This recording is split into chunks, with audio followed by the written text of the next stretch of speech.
Hey guys, what's going on? Welcome to another live stream. If my voice sounds a little wrecked, that's because it is. Um, got a little bit of a cold, and I sat out in a courtyard all day. So you know, trying to. Cinnamon Roll has decided to join us. If you guys stick around till the end, I'll pull out some of the chickens and let you guys see them. They are growing like weeds. Hello to Blondie and Osiris and Lou and Paige Burner and Leia. Hello, hello, hello, and welcome everybody. Oh, hope you guys are in the mood for some stories tonight. I've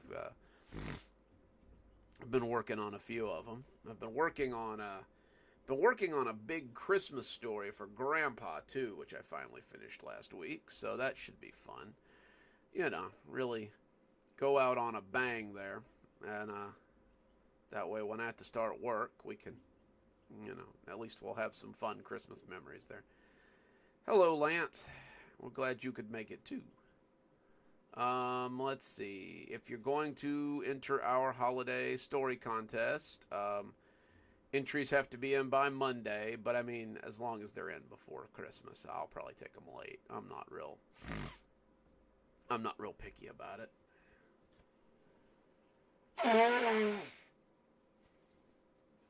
But yeah, it's about where we're at there. Just trying to adjust it a little bit. There we go. Christmas stories in before Christmas. That way we can put them up in a timely manner. If you want to buy a book, head over to Amazon. We've got a bunch. Um, Compilation 8 is coming out soon. I think it's called like A Touch of Madness or something. I know my editor is hard at it right now, recording, or not recording,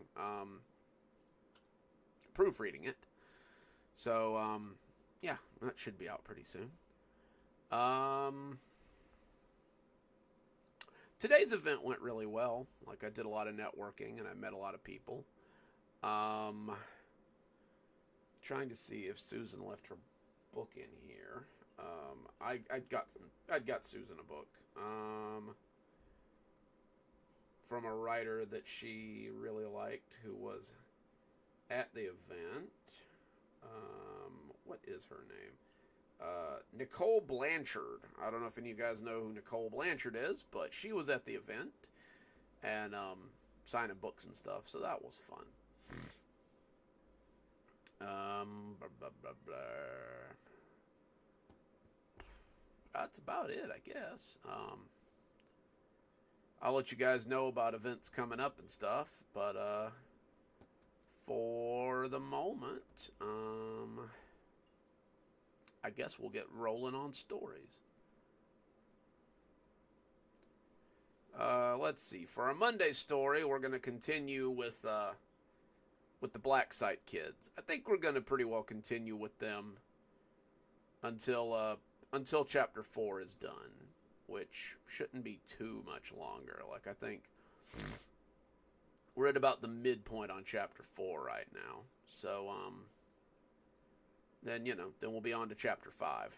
But we're going to continue on with the Black Site kids and their discussions on what's been going on. If you haven't been keeping up with them, Dunstan saw I do Blondie. I got my water and I got my dukes, and I just had a whole cup of chai tea, so my throat's a little less wrecked than usual. Um, what was I saying? Any rate, if you've been haven't been keeping up with the Black Site kids, Dunstan had seen what was waiting for them when they graduate, and then he told all of them that it is basically a creature living in the basement that eats their psychic powers. So they're all discussing it and bringing everybody up to speed. So now we're towards the end of that. So before we do any narrations, got to put on my Duke Cannon brand lip balm. Duke Cannon should send me some money, because I do one of these every Saturday, and I'll gladly take some of that Duke Cannon bucks. Or, I mean, they can just send me more lip balm. I don't know, man. Like, I've had this particular lip balm for over a year, and, like, it's still pretty full. So, pretty impressed with what they got going on over there at old Duke Cannon's. Any rate, let's pick up with our Black Site 12 kids, and when Reese joined Stragview. Oh, Reese is in the first Stragview compilation. Hold on a tick. I will find that for you.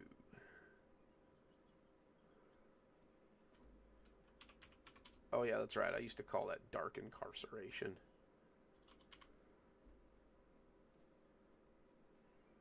That was back before Stragview was a series. Da, da, da, da, da, da. Is it that one?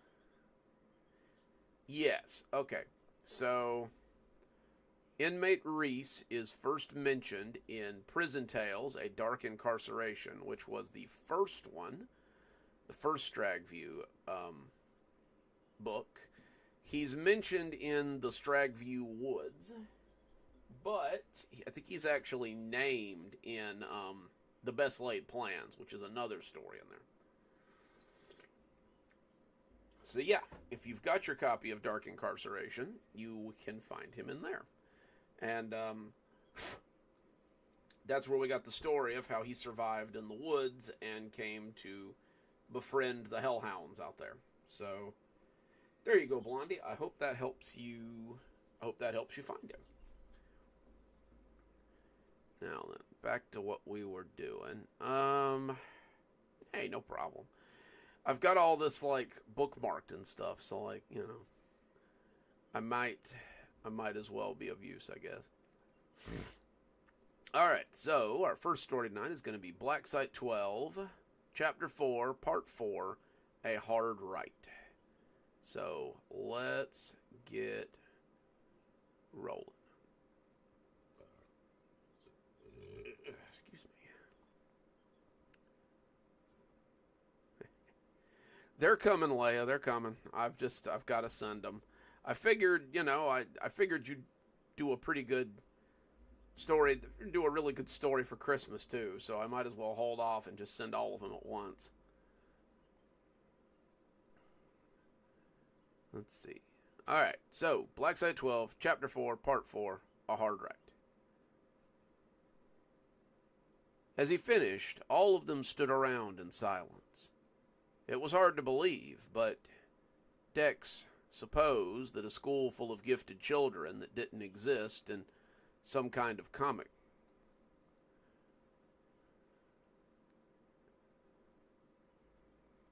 Hang on.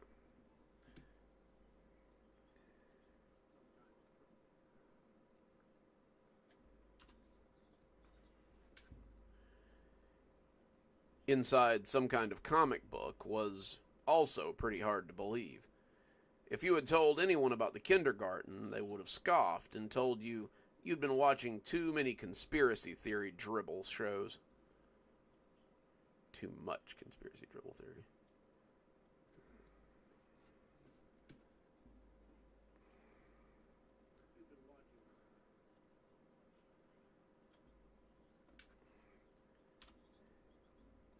You'd been watching too much conspiracy theory drivel. The kindergarten sounded like something you heard about on one of those talk shows that you sometimes heard inside rundown stores and gas stations. It was strictly stuff you heard on Alex Jones or Joe Rogan. It was entertaining, but there was no way it could be real. You called it the Black Site, Masha said inquiringly. Why did you do that? Because that's what Dr. Hammarskjöld called it in his memories. It's always the Black Site to him. I remember hearing about black sites on some program Dad used to watch. Gerald said suddenly. They're government sites, outside laws and rules. It's where they're supposed to hide all that alien tech they find, where they conduct psychic research, where they keep weird creatures and strange entities for the good of the country. It always sounded like so much bullcrap while my old man was talking about it, but I suppose now that I'm inside one, maybe it seems a little more believable. Believable? Masha said, sounding... Yeah.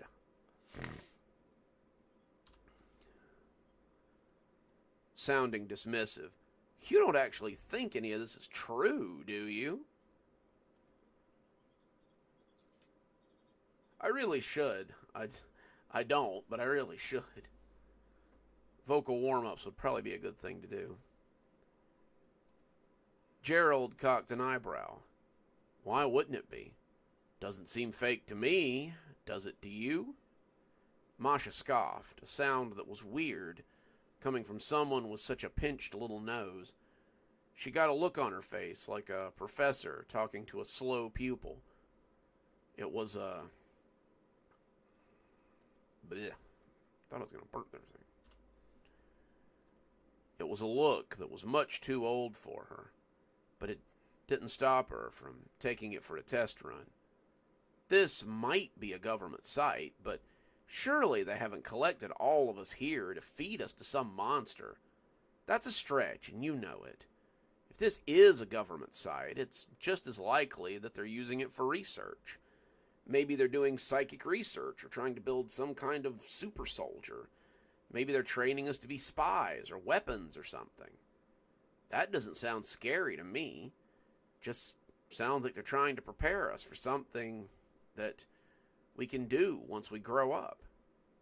Well, Rebecca said, if they're trying to train us to be secret agents or some kind of X-Men, then isn't it just as likely that they're trying to fatten us up for some kind of monster? If we can buy one, then why is the other one so hard to believe? Masha didn't have an answer for that, but she shook her head and headed for the door. This has all been very entertaining, but I'm going to bed. We have class tomorrow, and I, for one, want to be well rested so I can attend. If all of you want to go play make-believe, then be my guest. Masha, Dex said, but the little girl was already on the way out the door. She twirled the lock open and made her way out into the hall as she let it close behind her much too loudly. If whoever was watching the cameras cared that a little girl, who was barely old enough for elementary school, had just strolled out of the boys' bathroom, then they kept it to themselves. No minders came running down the hall. No alarms were raised in the slightest. In the kindergarten, it appeared that so long as the charges kept living, it didn't much matter what they got up to. Rebecca turned back to Gerald and Dex as if to ask what they thought of all this. Well, she asked, when neither of them said anything. Why would they do this? I'll have to call you back later, Dad.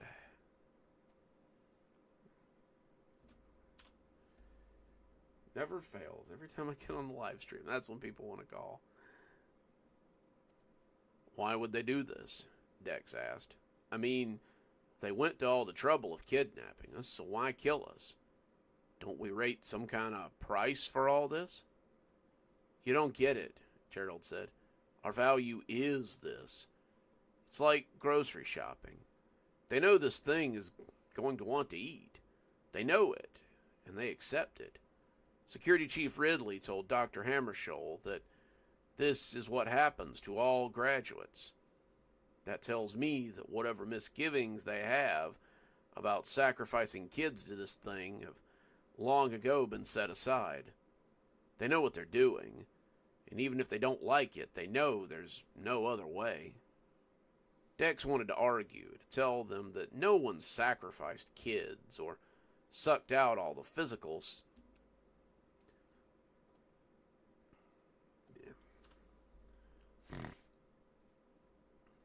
sucked out all the psychic stuff inside them.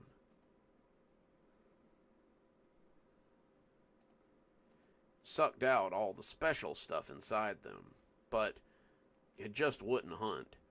The truth was, who really knew what the government did half the time? They always seemed to be getting up to something, and hadn't Dex been part of that system for a while? Hadn't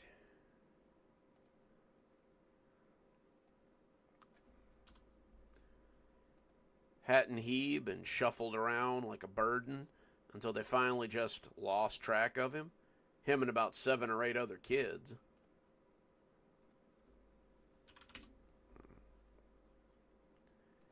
They had simply been lost, like they were nothing more important than a bag of paper clips or a sack of garbage. Dex could believe that the government would take a bunch of special kids and scoop out the things that made them special. After all, most of the time the government didn't care what happened to kids, as long as people kept paying money and things kept getting done. "I bet it's behind the door," Gerald said all of a sudden. "What door?" Rebecca asked.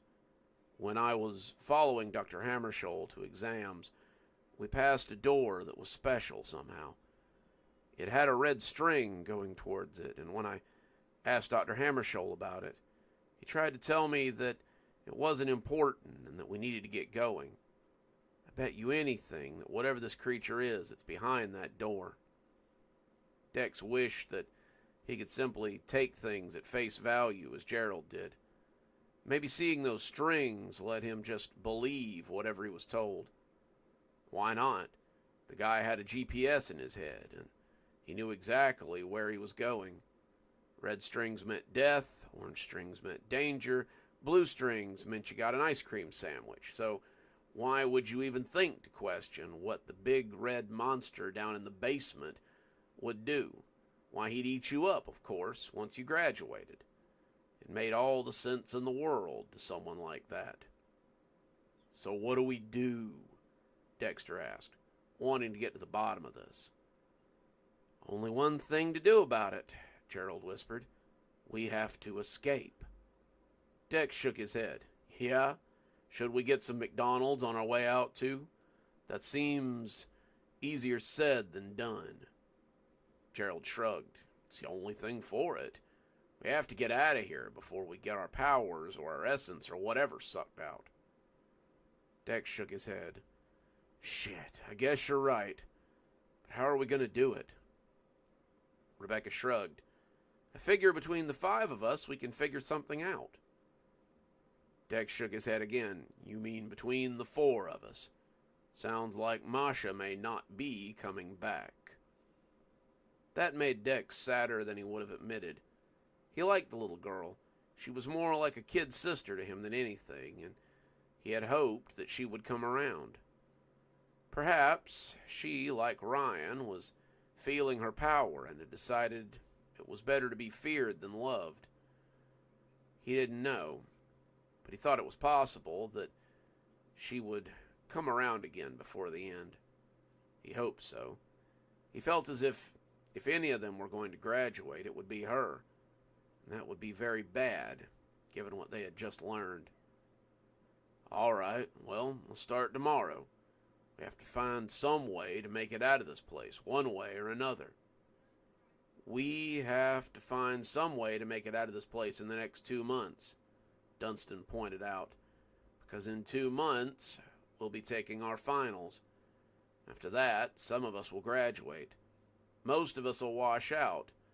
A few of us may even die. But those who graduate will be seen no more." That gave them all something to think about as they left the bathroom and went their separate ways. And it followed them to bed and nestled in their dreams as well. Well, there you go. That is your Black Site story for tonight. Give me just a second, guys. I'm going to go change my shirt. This one is stylish, but it's a little bit tight. I will be right back.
Okay, that's better. I just had to get something that wasn't quite so tight. Alrighty, let's move on to the next story. Let's see. I think for our next story, we're going to take a little trip to Kashmir. Where'd it go? Where'd it go? Where'd it go?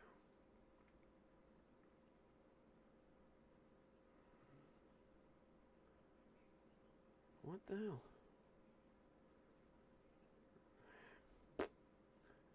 There it is. Alrighty.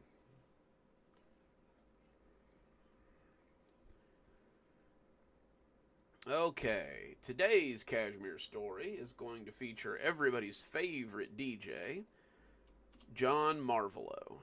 So, I hope you're ready to revisit the voice of Kashmir, because today's story is called Voices on the Air, and I hope you enjoy it.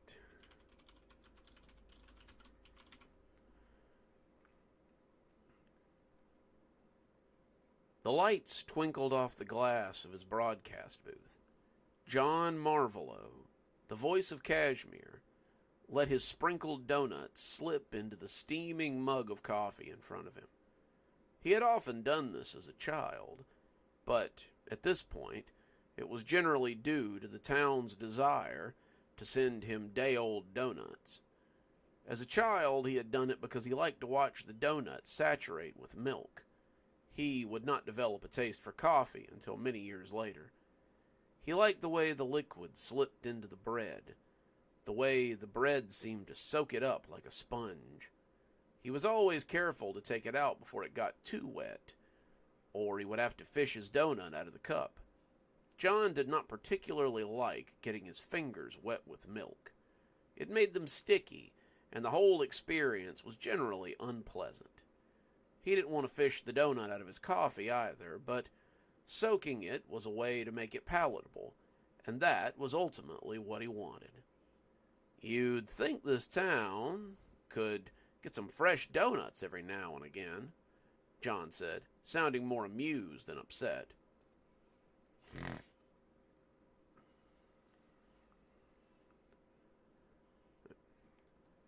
His assistant shrugged, handing him a clipboard with some news stories on it. Yeah, but that's the city council for you.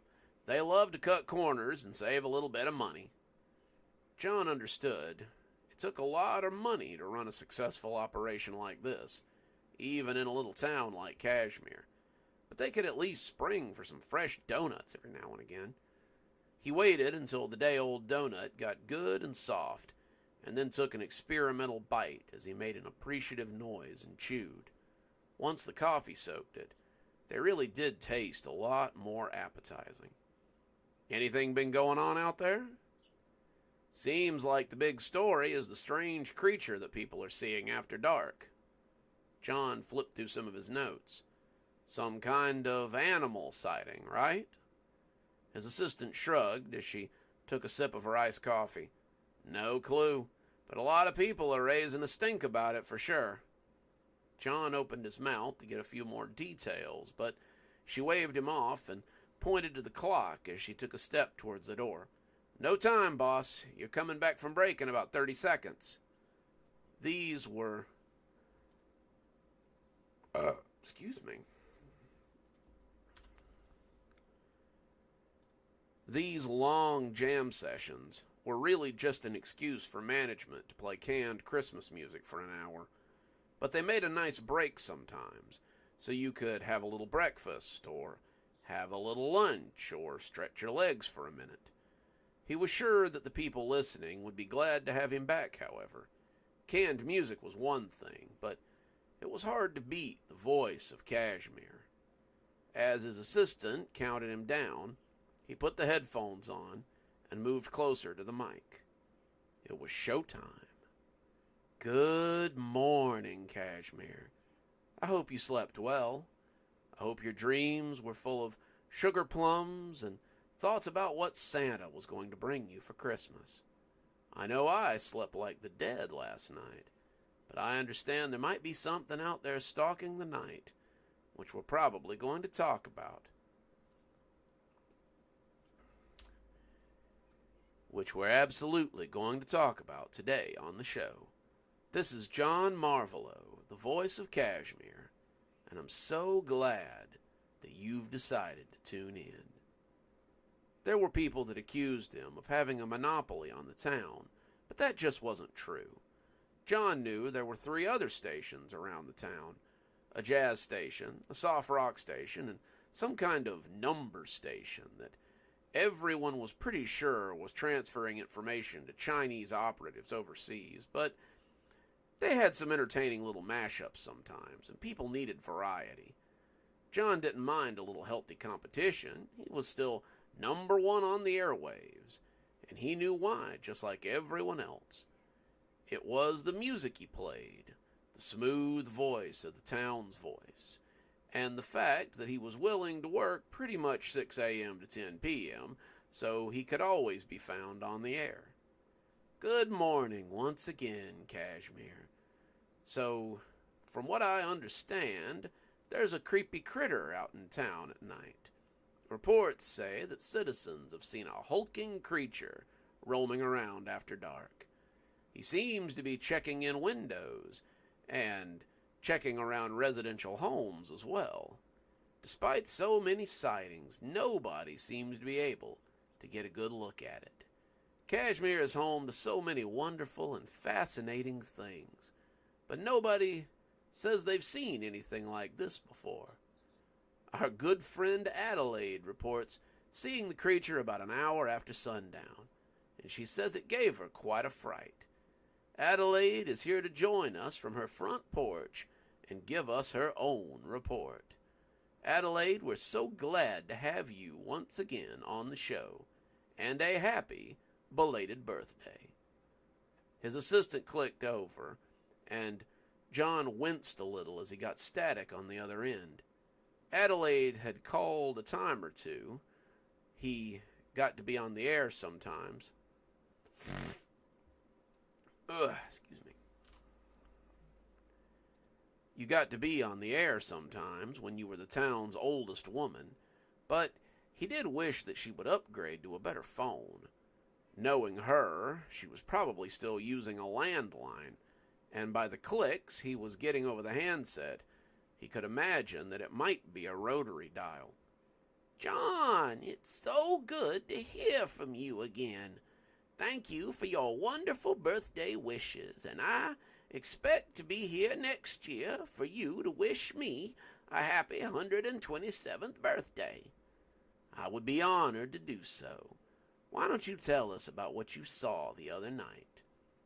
More static, more crackling, and then Adelaide came back stronger than ever. Well, John, sometimes I sit out on the front porch after dark. I don't sleep much these days. I'm down to 4 hours a night, and sometimes I like to sit out and watch the bats and the bugs and just keep an eye on things. That's what I was doing the other night, except I was keeping an eye on the snow as it came down. It's not deep yet, but you can tell it's going to be a good year for snow.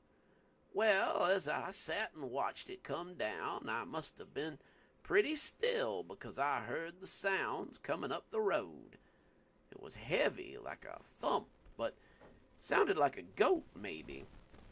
I don't know. Its feet made that click-clack sound that stuff with hooves makes. You know what I mean?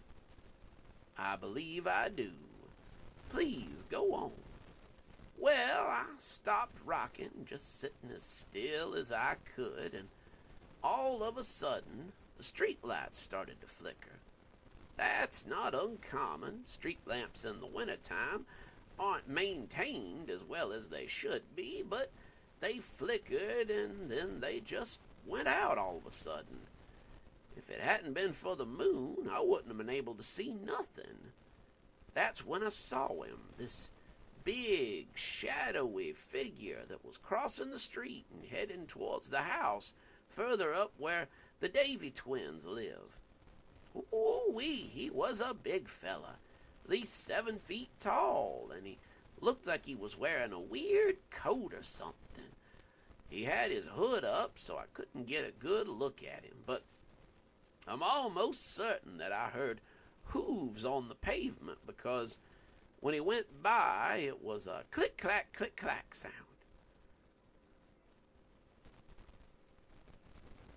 That needs a space. Fascinating. Did you see anything else? No, he was off like a shot, and I didn't dare call after him. He looked like he was out on important business, and I didn't want to get in the way of anything that was... Try that one again.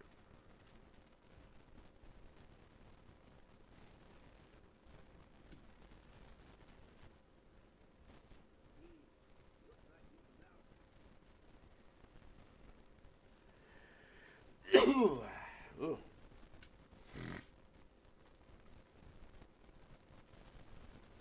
He looked like he had important business, and I didn't want to get in the way of anything like that. You did just right, Adelaide. Residents should keep an eye open for this creature. It appears to be quite tall and may be wearing some sort of coat with a hood. It may also have hooves, so keep an ear peeled for the click-clack of something with hooves that's up on 2 feet. I won't keep you, John. I know you have other guests to bring on, but I always appreciate you making time to talk with me. Oh no, is the static back? Don't tell me that.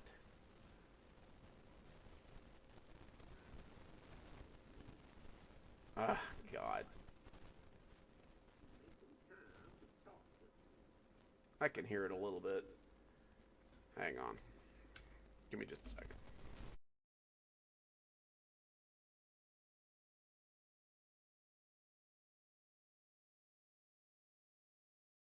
Check. Check, check. I think it might have gotten worse now.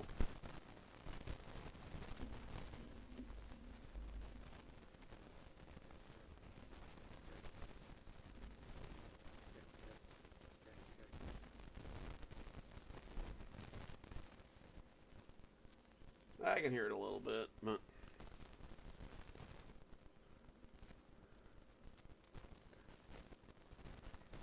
yeah. Trying to see if I... It's probably the mic, I'm thinking at this point. I may end up having to replace my mic. Not like it hasn't been a trooper. I've had this thing for 6 years now.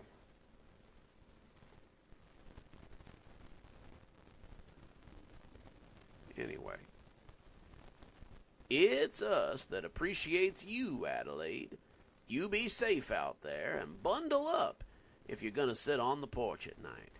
We can't have you getting a cold and not making it to 127. I think it's better now. I think I've figured it out. Adelaide assured him that she would bundle up. Then she hung up, and John went back to looking at his paper.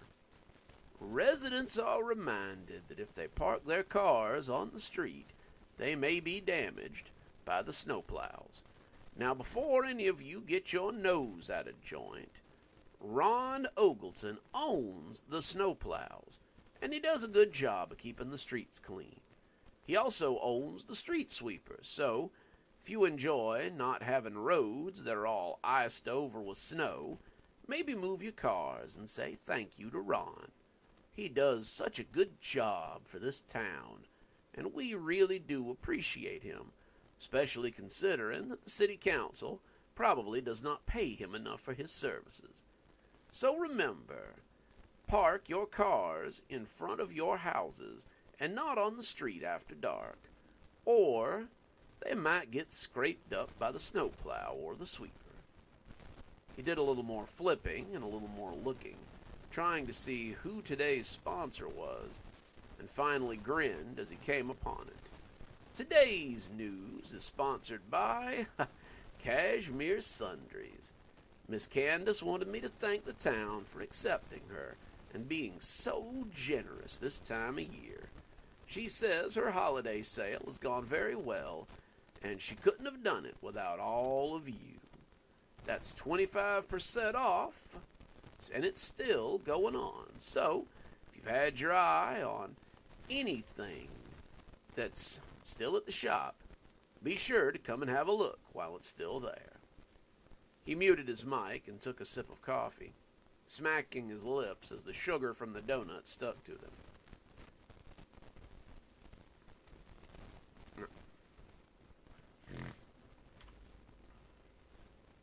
My, but that was fine. There was just nothing like a coffee donut, or a donut coffee, to get you in the mood to read a little news. Back to our story at hand. The creature has been spotted all over town. Miss Gadsden, the art teacher at the elementary school, has cautioned many of her students to be on the lookout for it. She says she heard from a very reliable source that it may be interested in local children. She wants everyone to be sure to be inside after dark, and I would tell any child of Kashmir not to be outside after dark anyway. Not just because of this unknown creature, but also because the roads are dangerous at night with all the snow. Remember, kids, don't be a statistic. Pay attention.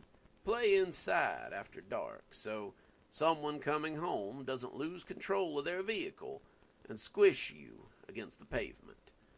A little after dark flashlight tag isn't worth not getting to go to 4th grade next year. John rifled through some of the papers, trying to see what other news they had, but a lot of it seemed to be more sightings of strange creatures. He supposed it was the time of year for seeing strange things. After all, there would be a man in a sleigh looking to go down chimneys before too awful long, and he supposed that this creature would go quite well with the reports of a man in a red coat that they were sure to get in a couple of weeks. His assistant knocked on the glass and pointed to the phone and mouthed the words, "Eyewitness number 2. John smiled and gave her a thumbs up, pushing the button and turning on the mic. Oh, wait. I forgot where I was. I had been meaning to go in a different direction with that, and then I lost the threads mid-right. Give me a second, guys.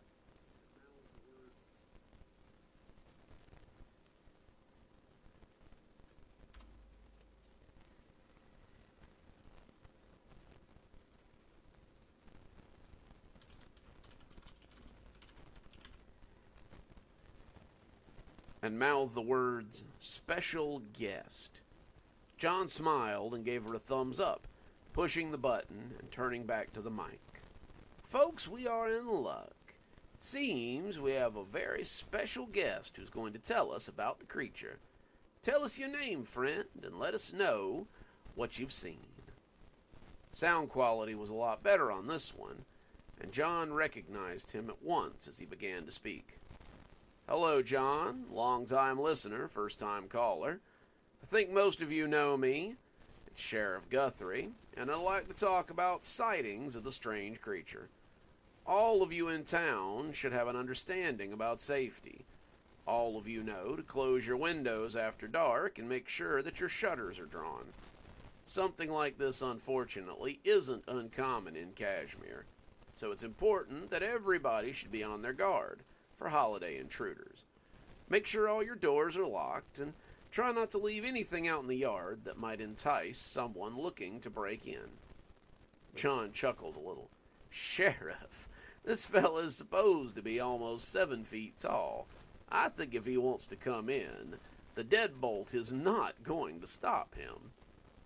John could almost hear Sheriff Guthrie scowl through the phone.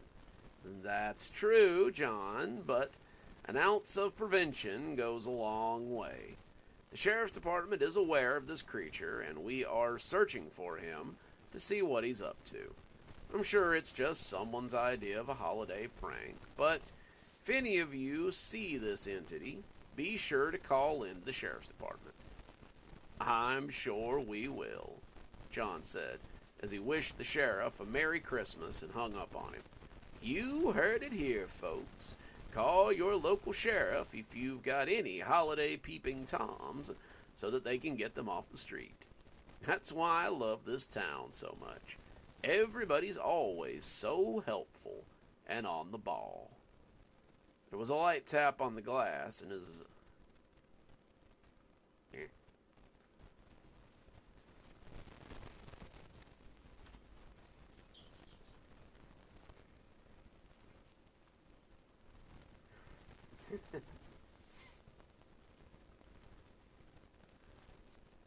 His assistant pointed to the phone again, and John nodded as he hit the button and moved the mic a little closer again. You're on the air, caller.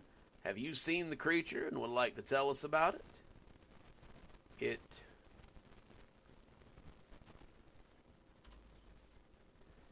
John expected someone to start speaking, but they didn't often... If I could talk, did they? They didn't often have to screen calls around here because most people were polite. But instead, what he got was a lot of heavy breathing. It did not sound altogether like human breathing either. John was reminded of a time he had slept in a cow barn in his youth, and he'd listened to a particularly noisy horse snore in the middle of the night. The heavy breathing went on for a while, John asking a couple of times if they could help them, but after 2 minutes, John hung up and shook himself all over. The caller hadn't said anything, but it was the kind of silence that just left you feeling a little chilly. Well, folks, that's all we've got for now.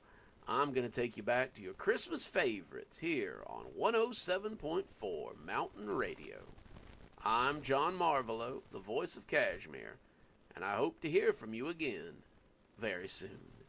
Till then, take care of each other and have a very Merry Christmas.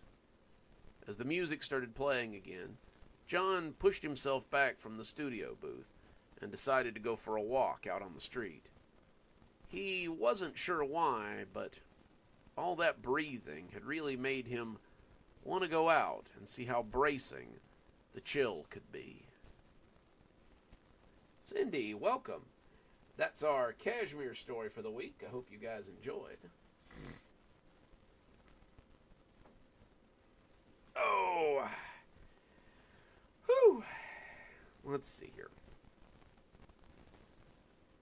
I think we'll be moving on to our Friday story, which many of you will be excited to hear is a Dr. Winters story, so that's always fun. For those of you asking why we haven't had any grandpa stories lately, be patient with me, because there is a very special Grandpa Christmas special coming up during the week of Christmas. So, you guys will get all the grandpa you can handle then. 7 days worth, in fact. So, that should be starting on the 22nd through the 28th. So, you guys will have a whole bunch of grandpa stories. So yeah, I know we haven't had a lot of grandpa lately, but rest assured, in the new year, we're definitely going to get back to some grandpa antics as usual. I've made no bones about the fact that this is probably the last year of the grandpa stories. This is probably going to be the year where we're not going to end them, we're just going to change them. But I really wanted the old fella to have one last hurrah, so he's going to have his own Christmas special this year.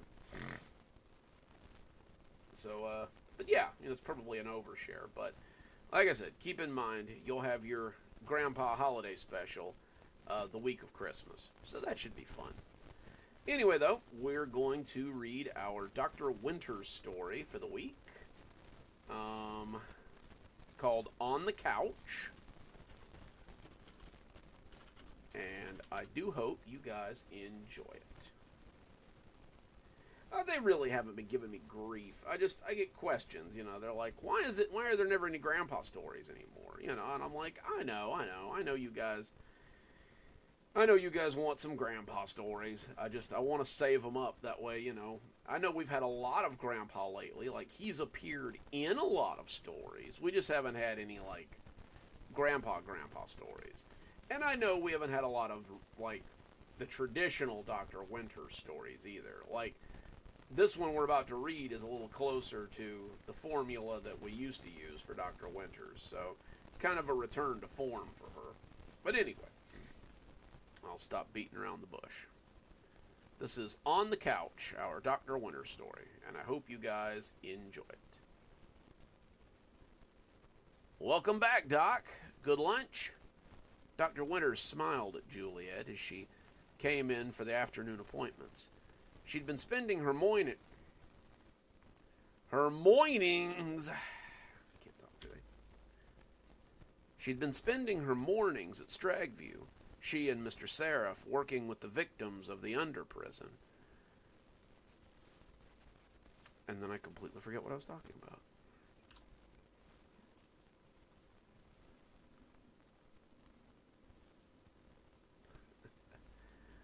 I won't ruin anything there, but, we'll definitely have to change up our grandpa stories here. It had been hard, but they were making progress. They had if I could read... They had reintegrated nearly 100 inmates back into the newly opened dorm, and most of them seemed to be rejoining the masses quite well. It was too much to hope that there would be no problems from these men who had lived in the darkness for so long, but it was going better than expected. I did. Do I have any appointments that have arrived yet? Well, one of them did, but I can't seem to find him on the schedule. He said he would...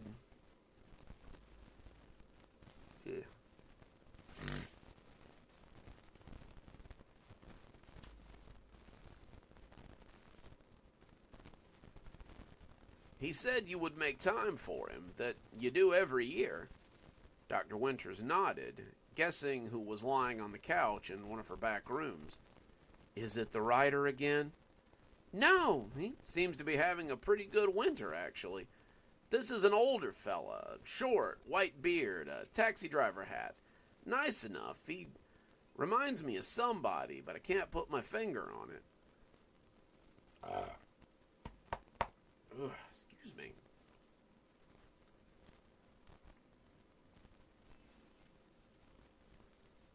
Okay. Winters' face must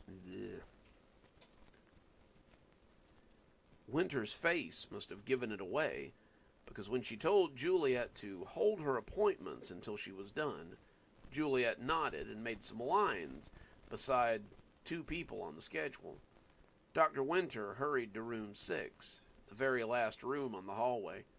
Room 6 was generally saved for emergency visits, and she supposed this counted as that.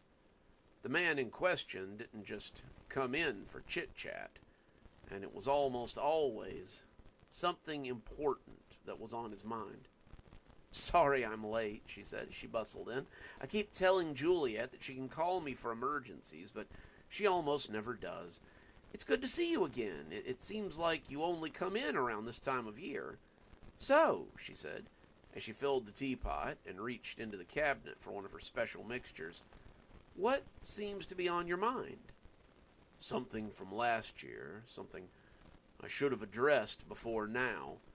It's been weighing on me, and I just don't think that I can get back to work until I've talked to someone about it.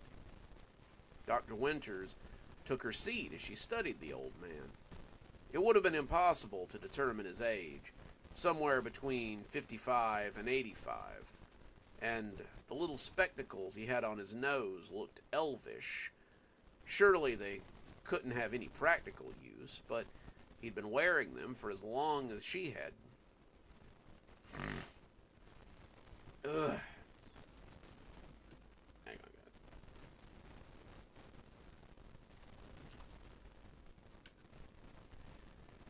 He'd been wearing them for as long as she could remember.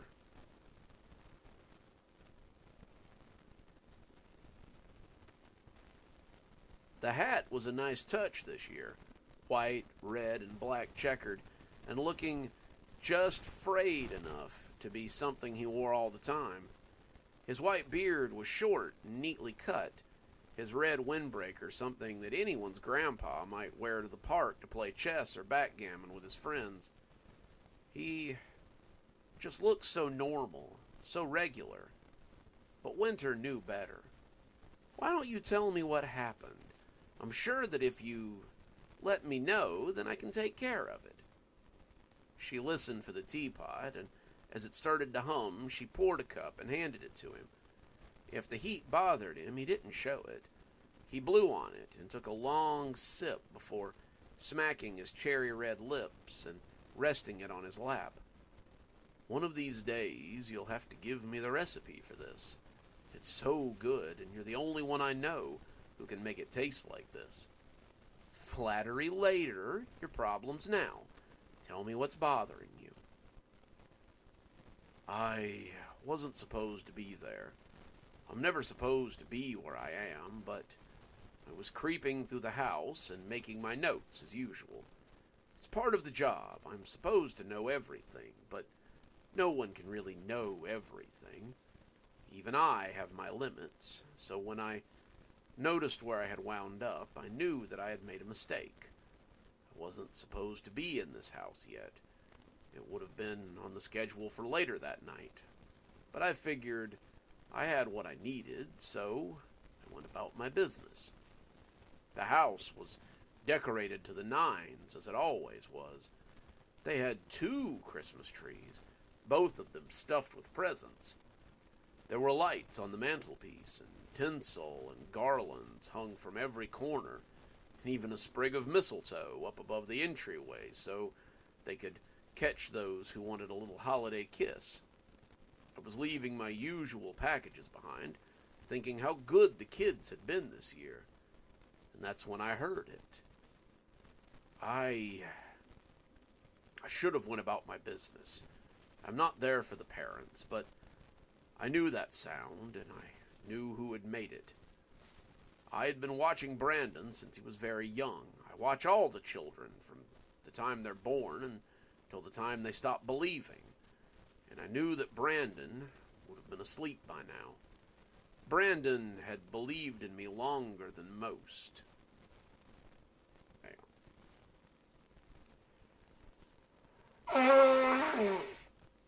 Oh, excuse me. Ugh.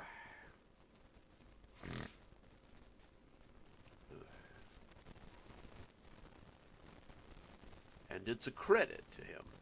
He doesn't want to believe that magic is just lies told by adults, and he's always very careful about which cookies he leaves out and what sort of refreshments he puts out for me to find.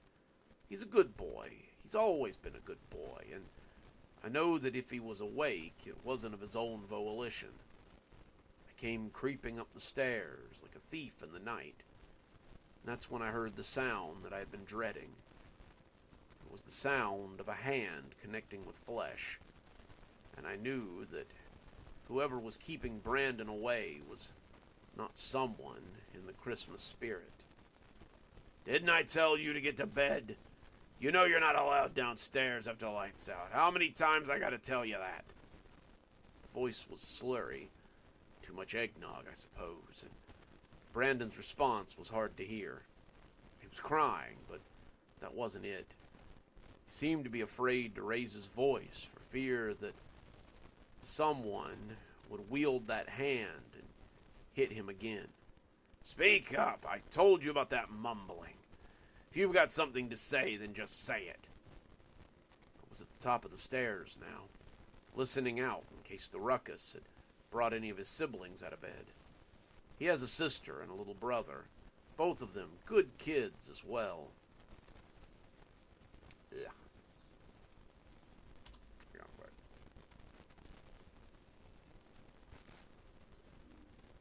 Ugh. Ugh.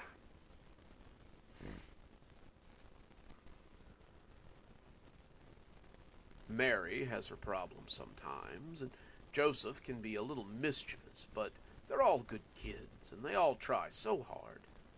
I don't keep score, but Brandon was the best. He was so thoughtful, so helpful, and hearing him make those noises and speak with so much fear broke my heart.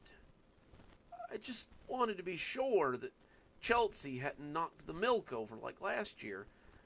I wanted to make sure that Santa got his milk so that... He slapped him again. I was close enough that I could almost hear the fingers as they connected. You're too old to believe in fairy tales. Santa ain't real, and it's high time you realize that. Enough of this Christmas kitty crap. It's time you act like a man. I'd expected some tears. I'd expected more mumbling, which would earn him another slap, but when he spoke to the bearer of that voice, Brandon's words were crystal clear and full of impotent rage. He is so real. He comes every year and he brings me exactly what I asked for.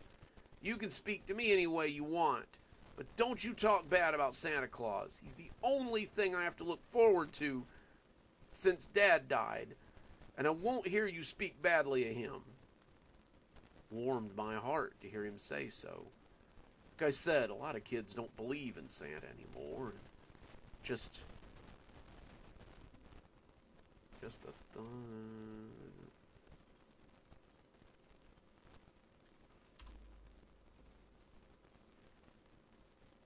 And just the thought that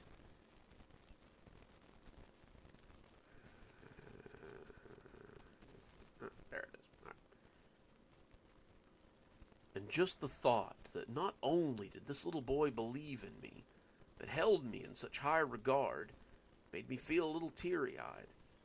I'd expected more slaps, but when the man laughed in that drunken, reckless way, I knew that the boy's cries had fallen on deaf ears. This is my house, kid. I'll talk any way about him I feel like. If he's so great, then why doesn't he stop me? If he's so magical, then why doesn't he help you? Why didn't he help your dad? Why does he let me do these things? Because he's not real. He's a fairy tale. If you believe in him, then I guess you're... My hand was around the doorknob before I could stop myself.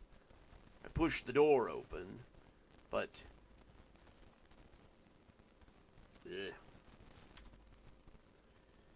hard enough to hear it bang against the wall. And when the two of them looked up, they were a tableau of wretchedness. It was Mike, Brandon's stepfather, because of course it was.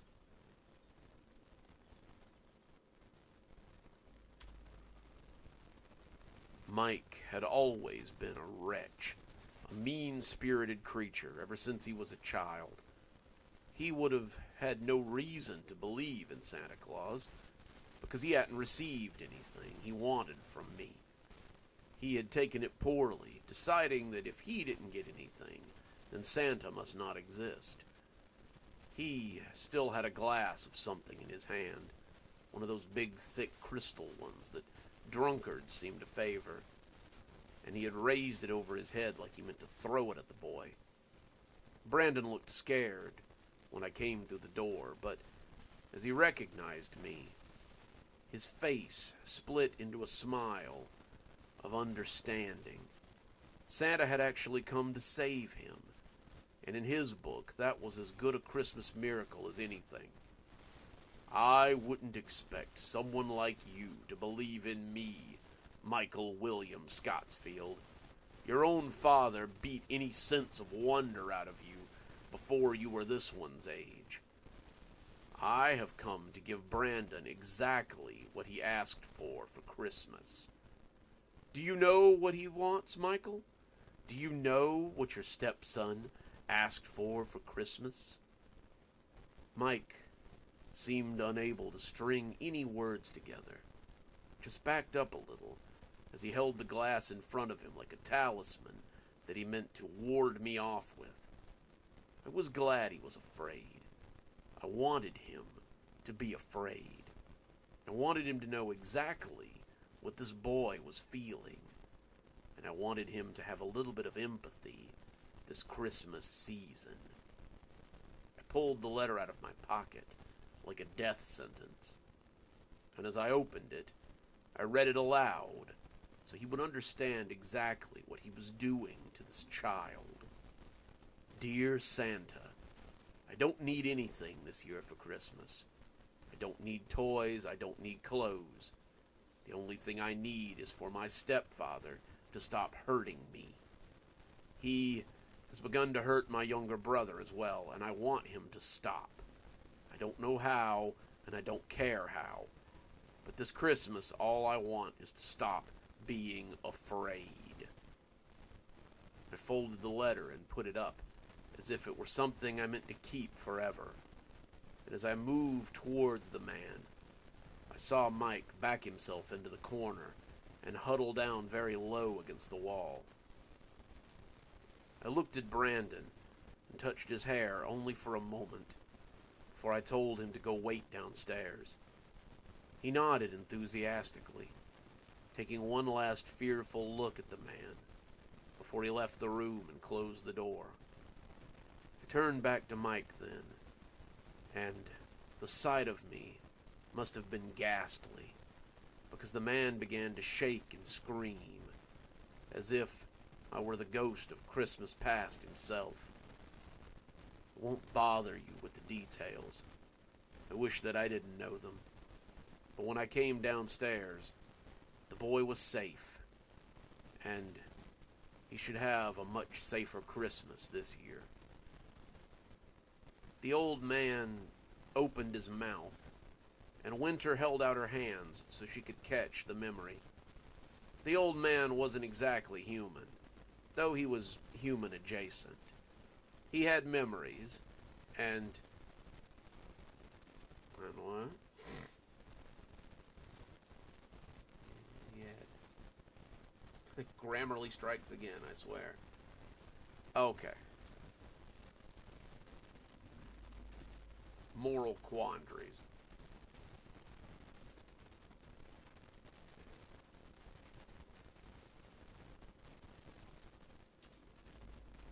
Apparently Grammarly thought I meant oral quantities. Give me a second.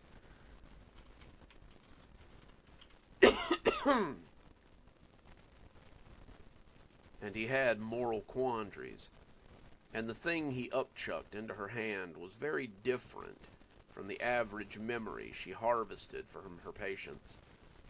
She took it all the same and put it in a jar in the closet. Yeah.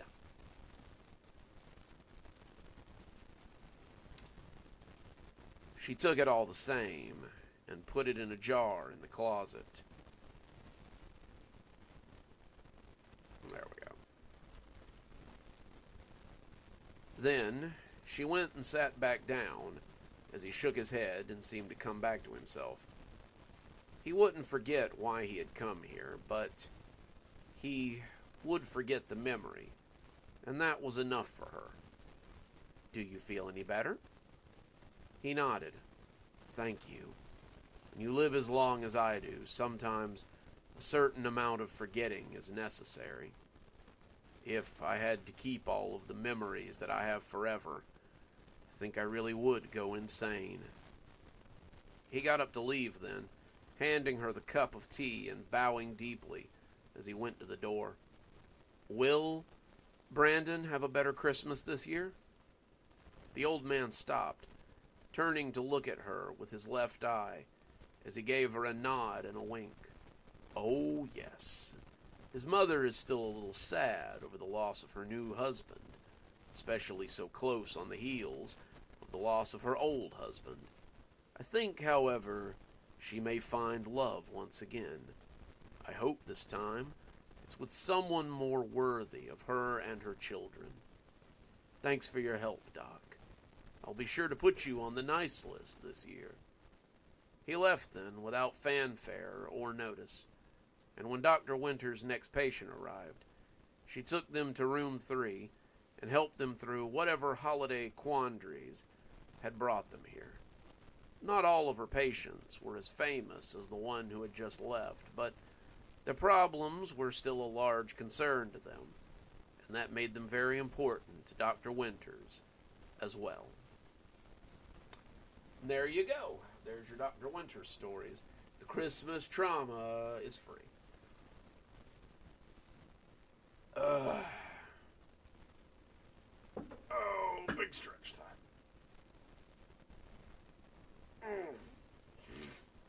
Alrighty. Well, that gets us through those. So, now, let's start on our Christmas stories. Because it just wouldn't be the Christmas season without a Green Man story, I have concocted you guys a Green Man story. Just because he's not in Kashmir doesn't mean we still don't have to hear about him. So, this one is called The Sacrifice. So, I hope you guys enjoy it.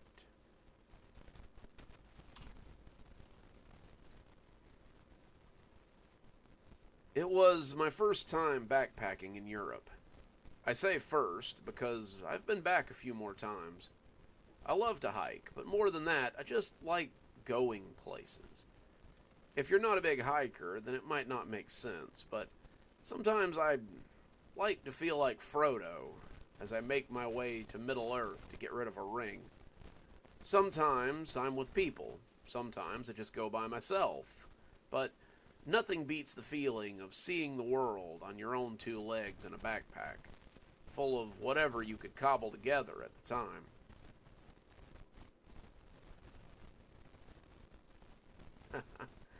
One of these days.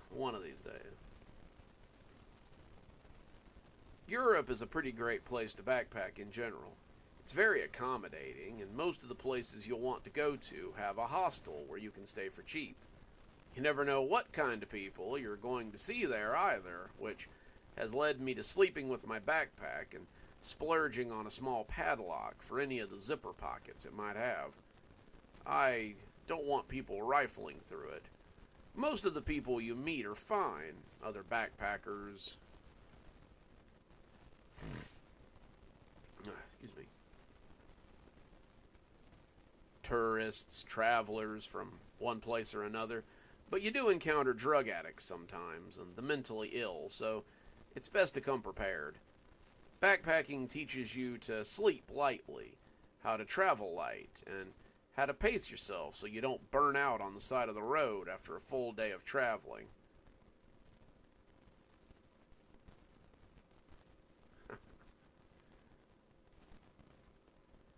Something else that backpacking and hiking taught me was how to read a map. After my first hiking experience, I never traveled anywhere without a clearly defined map again. I'd been hiking in Europe for about a month. The first time I went, it was one of the hostels where I met a group of young men who said they were from Germany. They were hiking around on the border between France and Germany, and they were going in roughly the same direction that I was, so I decided that I'd go with them. They kept talking about this quaint little town that they wanted to visit, and they said I should come with them because it was something to be seen. It was coming up on December, and it was really starting to get cold. Too cold for serious hikers. I'd meant to be back in civilization for the colder months of winter, but I'd found myself following these three fellows for longer than I meant to. They assured me that they did this often, and that the place they were taking me was something to see, so I decided to go with them. What the hell, right? You only live once. Can't tell you where the village is, mostly because I'm not really sure myself. The guys I was traveling with knew more about the region than I did, and I wasn't as good at map reading back then as I would become. Also, they had a pretty good amount of alcohol with them, and they were not adverse to sharing it.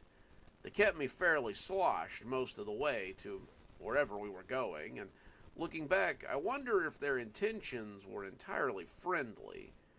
I was too drunk to think about it at the time, but I remember catching them talking in that hurried German that I was never able to really follow, as They looked or pointed at me. I know a little German. I'd be a fool to travel through Europe without knowing a few pieces of the language, but my German wasn't as good as my French, and my French is nowhere near as good as my Spanish. I tell you this so that you'll know that I picked up a few words, but I was never what you would call fluent in the language that they kept slipping into and talking about me. I remember it was December 1st when we made it to the village. I only remember that because it was one of the guys' birthdays, and they made a big deal about it at breakfast, so I guess it stuck in my head. Ugh. It was just before lunchtime when we came to the border, and it was like stepping into a time machine. This would have been around 2001, 2002, so it was still what you would consider to be modern times, but the people I saw working the fields looked like they might be from the 1800s or something. They were plowing their fields with oxen, turning down the old growth that was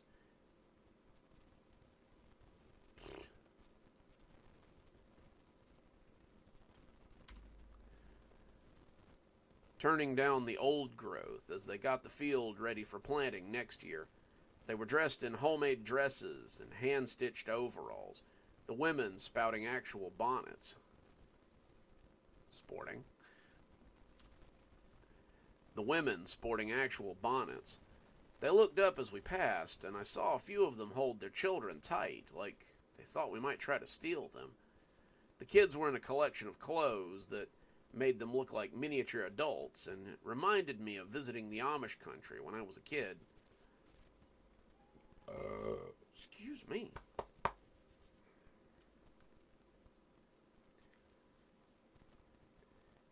We came into the village, and it looked like something from a postcard. Everything was all cobblestones and handmade bricks and glass that looked like it had been made by an artisan. They drew their water from a well, and there was an honest-to-God market in the middle of the square where people were selling their wares. I saw an awful lot of pine boughs and decorations, and I wondered if we had arrived in time for some sort of festival. I asked one of the German guys, and he nodded and said, yeah, a lot, before turning back to his friends and continuing to talk in that low, quick German. The only word I kept catching from them was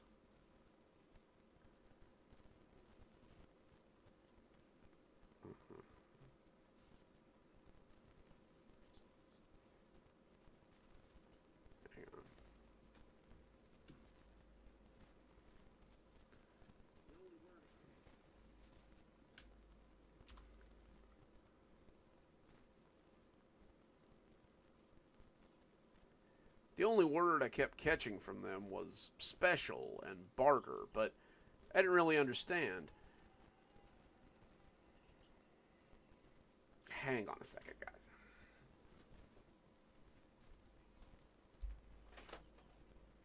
Hey, I'm recording. Can you turn that down and please stop yelling? Thank you. Thank you.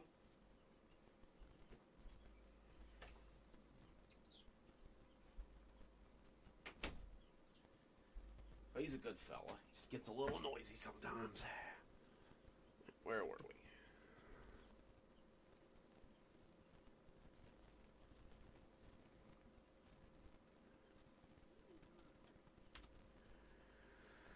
Okay.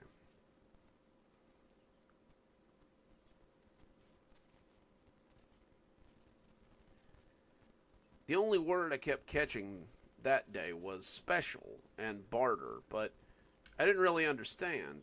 There was another word, safe passage, but it made even less sense. We were heading not far in, but there was a large house in the middle that had to be a meeting hall or a town hall. People were getting out of the way, looking at us like we might have a disease or something, and I noticed two of my friends had gotten behind me as if they thought I might try to make a run for it. There was no chance of that. I was absolutely enchanted by the place. It was like slipping into some German fairy tale, and I was taking pictures with my disposable camera and waving at people like an idiot. That German fairy tale analogy would come back to me later, and I would come to understand how fitting the comparison had been. Oh, well, I try, man. I don't like to yell at my kids. I just, I don't want them to, come into the background of my recordings with a bunch of noise. The chickens are very rambunctious. Like I said, if you guys stick around till the end, we'll definitely see some chickens.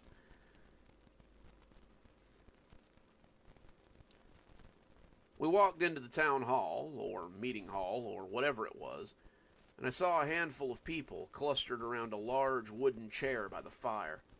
There was an old man sitting on that chair, his legs hiked up over the armrest, and one of them looked like it was twisted from a fall or something. He seemed to be holding court, like he was a baron or a burgermeister or something. And as my new friends came up with me to the old man, he told the crowd to depart and pointed at us.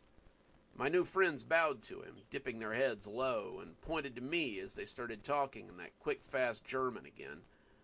I picked up on the word safe passage, and then they said another word that I recognized, something that meant offering. I got a little nervous then. I'd read stories about human trafficking and drug trade in this area. Ugh.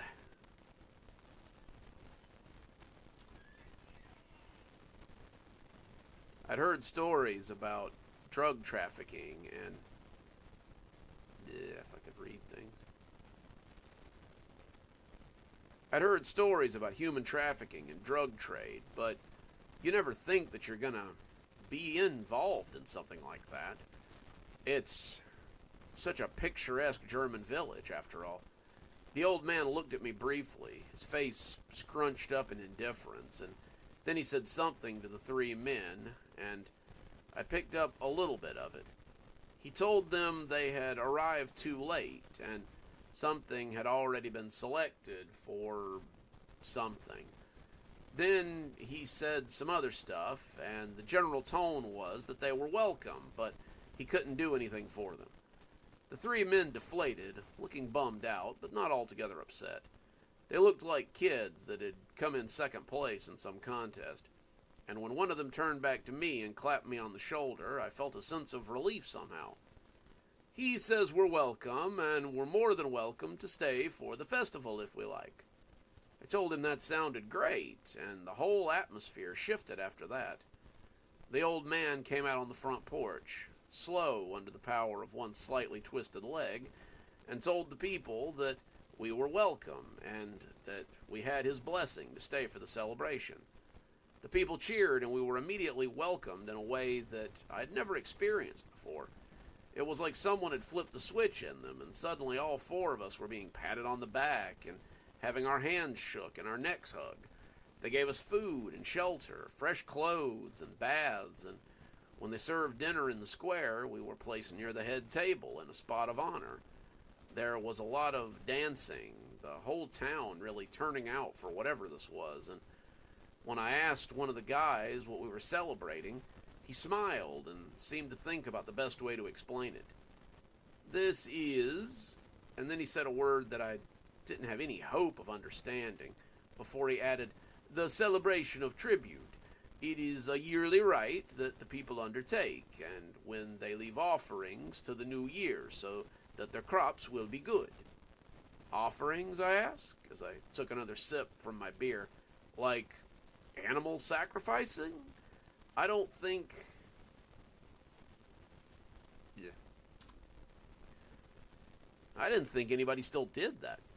Oh, yes, the man said, and he nodded solemnly. There are many people in the surrounding area who still keep to the old ways. This village is one of them, and it is the reason that they still live in this manner. There is no electricity, there's no technology, there is no mass production or preservation. They live simply, and as such are protected from the horrors of the outside world. I didn't fully understand what he was talking about, but the food was good, and the celebration was something to be seen.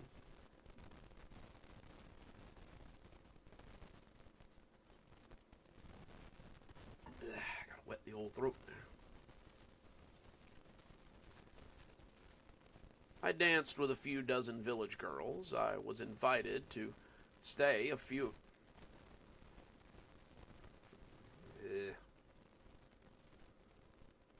Try that one again. I danced with a few dozen village girls. I was invited to sing a few times with the band. I was given food and drink till I thought I might burst, and I'd be lying if I said a couple of those girls didn't follow me to bed by the end of the day. It was an amazing time, probably one of the best trips of my life, but there was one person who did not appear to be having a good time. She was hard to miss. She sat beside the old man at every feast, and her stark white dress stood out against the rough spun and leather that the others wore. She didn't seem to eat much, even though I heard the village elder coaxing her in a less than friendly voice. She mostly just sat there, with her hands in her lap, and stared disinterestedly at her plate. I asked one of my new friends who she was, and when he looked at her, his smile slipped right off his face. She is the bride of Winter. I didn't know Winter had a bride, I slurred, mostly drunk when I plucked up the courage to ask. Oh yes, every year a bride of Winter is chosen, and then she is taken by the Green Man to be his lover for the year. What's a Green Man? The Green Man is the protector of the area, but he asks a high price for that protection. He's given tribute, he is given an offering, and he ensures the crops are good and the winter is mild. When the tribute or the offering is bad, the Green Man may be infuriated and send a blizzard down upon the village, which will kill or injure many of those who live here.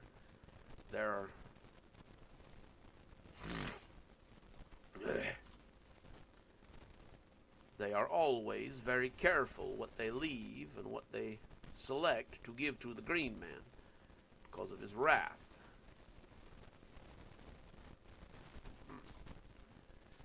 Because his wrath can be quite deadly. I was too drunk to really process it at the time, and I just shook my head and laughed as I went back to whatever it was I'd been eating. It appeared I wandered into a group of superstitious peasants who were playing at South Seas Cannibals. Whatever, I was a guest, and I wasn't going to tell them how to run their village. We stayed there for a whole week, eating and drinking and making merry, and when Sunday came, we sat on the second story of the inn and watched a procession go off towards the church with the girl in white in tow. Her head was bowed, and her hands were over her stomach. The poor girl leading the procession of villagers towards a large Gothic church at the edge of town. Not all of them went, though. I could see a small group of them building some sort of altar in the town square. They had large rocks, and they seemed to be trying to step. Try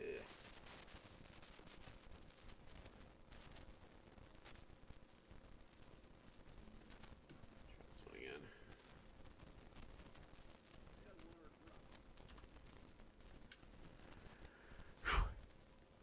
They had large rocks, and they seemed to be trying to stack them in a vaguely geometric way. Once they had arranged them to their liking, they began putting food on them and other offerings. They left trinkets and baubles, animal pelts and trophies, food, drink, all manner of other things, but there was a large spot left open in the middle, and it seemed to be on purpose. I wondered who or what was going to go in that spot, but, of course, I think I knew. I think I'm going to go have a nap, I told my new friends at about 2 in the afternoon. You will miss all the festivities, one of them said, and he seemed genuinely sorry about it. I won't be asleep for long. Wake me up when they do whatever it is they're going to do down there. I don't want to miss it. I had been wrong on that account, and I was too foolish to know it. I slept later than I meant to, and when someone shook me awake, it was past dark. I don't know how I had managed to sleep through whatever was going on outside, but as I came to myself, I heard a lot of screaming and a lot of moaning from outside the inn. Torches were burning, people were calling out to someone, and the whole atmosphere was like something you'd see in a house fire. It was one of my new friends, and he was shaking me and telling me that we had to go. He was looking over his shoulder like he expected the town to come after them, but it was just the two of us in the room that they had given us at the end.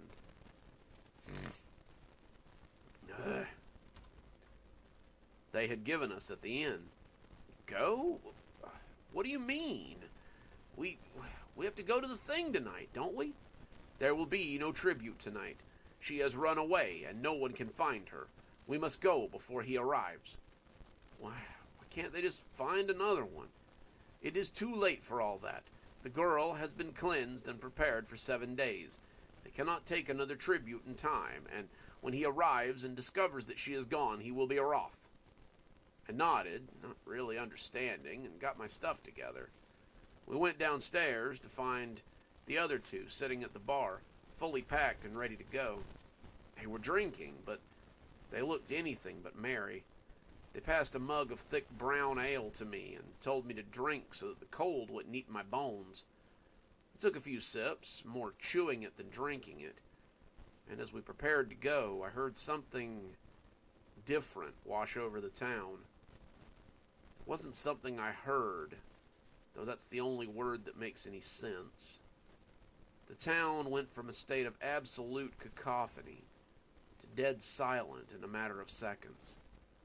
It was as if someone had simply turned the sound off on whatever was going on outside.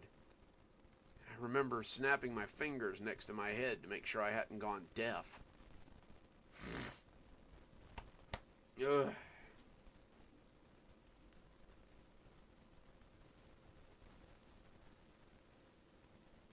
All three of them jumped and looked at me like I was insane, telling me to get down below the window and not make a sound. I asked them why, asked them what was going on, but they said it was too late and that he had arrived. We had to get low, and we could not be seen, or else we might not make it out alive. I tried to ask them what the hell they were talking about, but one of them put a hand over my mouth and shook his head. That's when I became aware of the only sound in the world at that moment. That's when I heard it. The light, almost playful hoofbeats of a large horse. It came slowly up the road outside the hotel, taking its time, absolutely in no hurry. Whoever was riding it did not seem to be in any rush.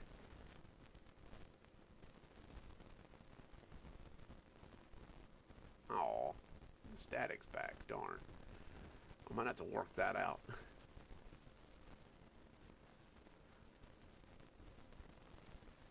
And beneath the sound of hooves, I could hear the light, irritating sound of metal scraping together. Was someone sharpening a knife? It sounded like two pieces of metal rubbing together.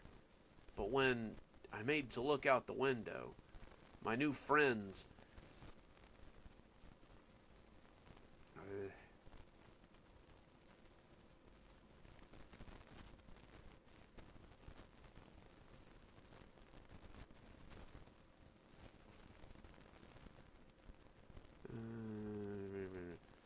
My new friends pushed me down and put a finger to my lips.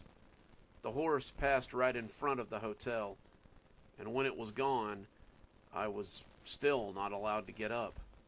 One of them whispered to me that if he saw us, we would all die, and I decided to take his word for it. I was suddenly terrified, a deep cold making its way across my bones and skin that went far deeper than frostbite. It felt like I'd been trapped out in the cold for hours, and I'm not sure I could have stood up if I wanted to. I heard the horse as it came to a stop in the center of town, and when I heard the old man speak to someone, I was chilled again, how almost...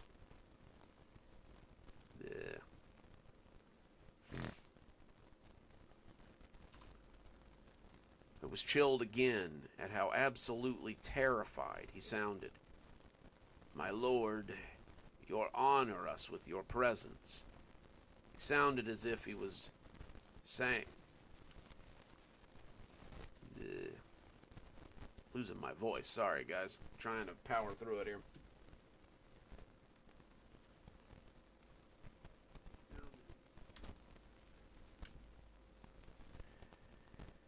He sounded as if he were anything but honored.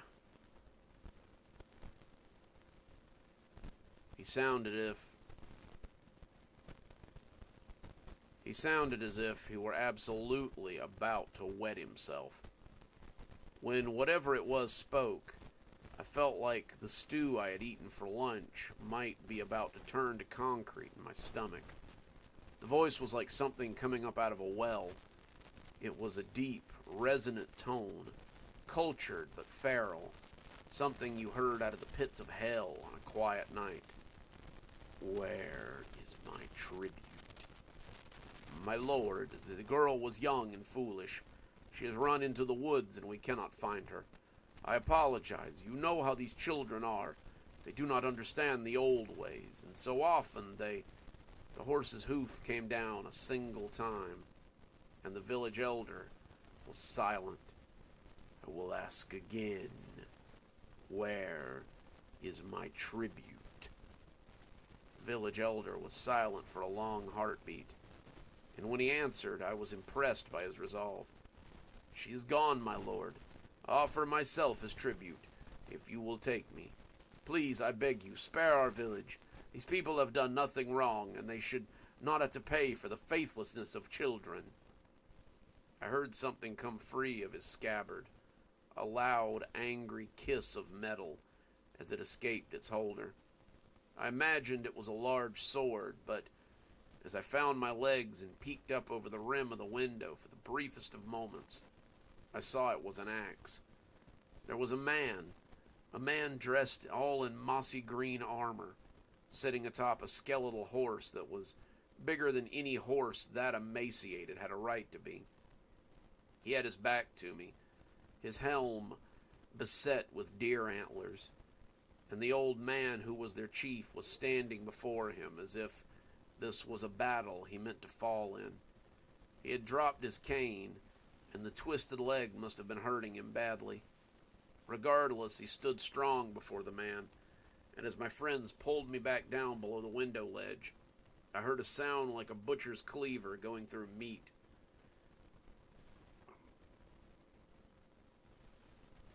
Hold up.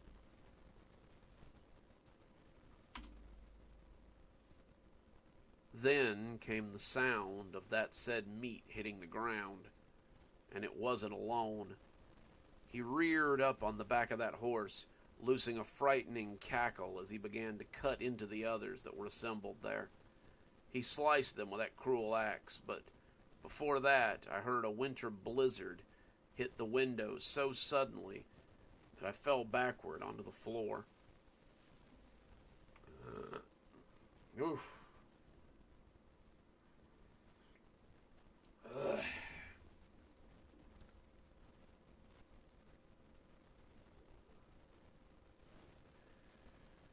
Okay.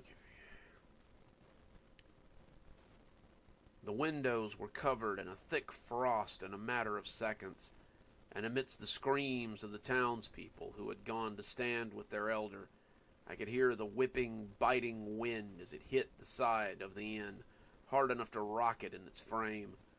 My new friends and I scrambled across the floor, trying to find shelter before the windows burst.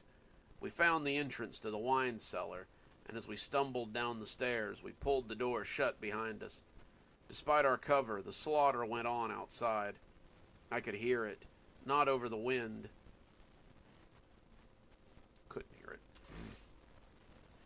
I couldn't hear it, not over the wind, but we could see it the next day. Whoever their patron was, he was cruel indeed. We spent that whole night shivering in the stone cellar amidst the casks, and when daylight peeked out through the windows at street level, we decided it might be safe to venture out. It took several tries to get the front door open, but when it finally came loose of its icy hinges, we could see that Main Street was covered in frost. Not just frost, thick black ice that would have looked more at home on the pavement of any American city during this time of year. Some of the bodies we found had been cut down, but some of them had simply crumpled to the ground and been frozen where they lay. The old man had been cut in half, his top half frozen onto the altar in the spot where the tribute would have stood. I'm sure some of the people lived, but all those we found that day were dead. They had been hacked apart or ridden down or simply died of exposure. And my new friends told me that we needed to leave before the townspeople that were left came looking for retribution. Retribution? We didn't do anything, I told them as we made our way out of town. It doesn't matter. We're outsiders. They will not care if we cause the Green Man's fury or not. They will want to make sacrifice to him, so it doesn't happen again. And the outsiders always go first.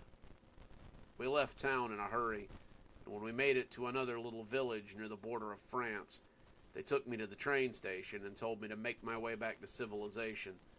They apologized for taking me to the village, saying they should have known better. They wished me safe travels, and when we parted ways, I never saw any of them again. Never really wanted to after that night. I wonder how close I came to sitting on that altar and being a tribute that was given to the Green Man. It's made me wary when I hike, and a little more cautious about the company I keep. Also, I don't hike in the winter months anymore. Feeling the cold on my skin and smelling the frost in the air always makes me think of that little village where so many people died, and it makes me wonder if the Green Man might be stalking me still. Alrighty, there we go. Oh, do another big stretch here.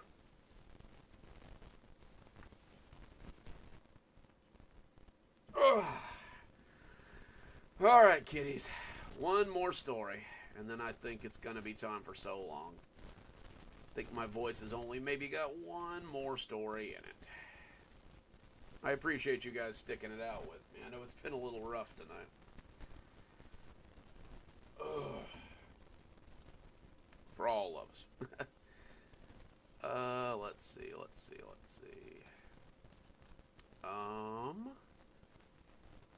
This one is actually going to be this one is actually going to be the first part of a three-parter that we're going to read next week. Week after next, sorry. We'll get the next two parts of it Tuesday and Thursday. But it's actually a continuation of Trains in the Basement, if you guys remember that, with a Christmas twist. So we're going to find the train, the basement trains again, in a very unexpected place. So, this is going to be Christmas Trains, and I hope you enjoy it. I'm doing what I like to do, Blondie, so it's not that bad for me, but it is definitely not much fun to try to keep my voice alive. Okay, here we go.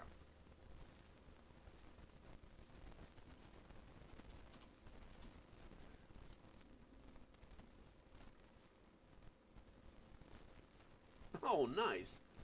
Well, you will like this one, then, I assure you. Monday seems to be the day that we get...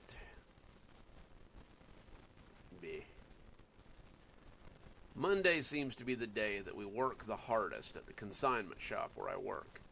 It's not one of those friendly little mom and pop ones. It's similar to Goodwill, but not quite as well known. We all have to wear matching little vests and walk around and keep ourselves busy while we make a little over minimum wage. It was a perfect job for me because I have college during the day, so I can work there in the evenings and make a little extra cash. It was the first of the month, December 1st as it happens, and we'd just got a big drop-off from an estate sale that didn't go quite as well as they had hoped. Given the amount of stuff we got, no one had been in much of a buying mood that day. It was a lot of clothes, toys, some housewares, and a big table with a train attached to it. The guy that moved the train set in seemed strangely careful with it. Most of these guys are more than happy to throw around antique furniture, no matter how many times you tell them not to, but they were almost loving when it came to this train table. They set it down in the show area, a kitchen table that someone had clearly converted into a train table, and one of them even gave it a last longing look as he headed for the door. I imagined he would be back to have a look at it later, and I didn't think it would stay here long. What the heck is that?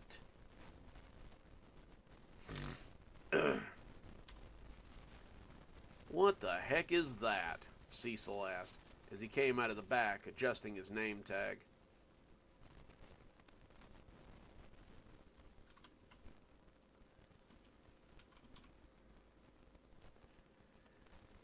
Looks like a train table, I said.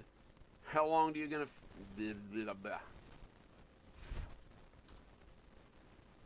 How long do you figure it's gonna sit there until Gabriel has somebody drag it off?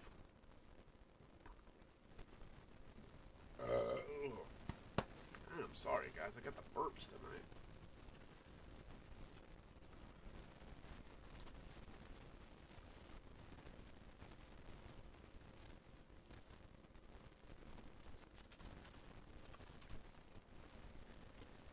Hearing the double doors Cecil had just come through push open, I looked up to see Gabriel, his white shirt crisp and his pompadour shining, come through and scoff loudly as he caught sight of the train table. "Not long," I said quietly. Gabriel huffed at the table as he assessed it with a critical eye. That shirt wasn't going to stay crisp at this rate, and the perspiration under his arms was already starting to work its way through the undershirt. Gabriel had been a manager of this shift for about half a decade, and he liked to say that he had a very critical eye for what would and wouldn't sell. To his credit, he was usually right, and I could already tell that the train table was about to be shunted to a back corner so it could be forgotten about. His eyes narrowed at us.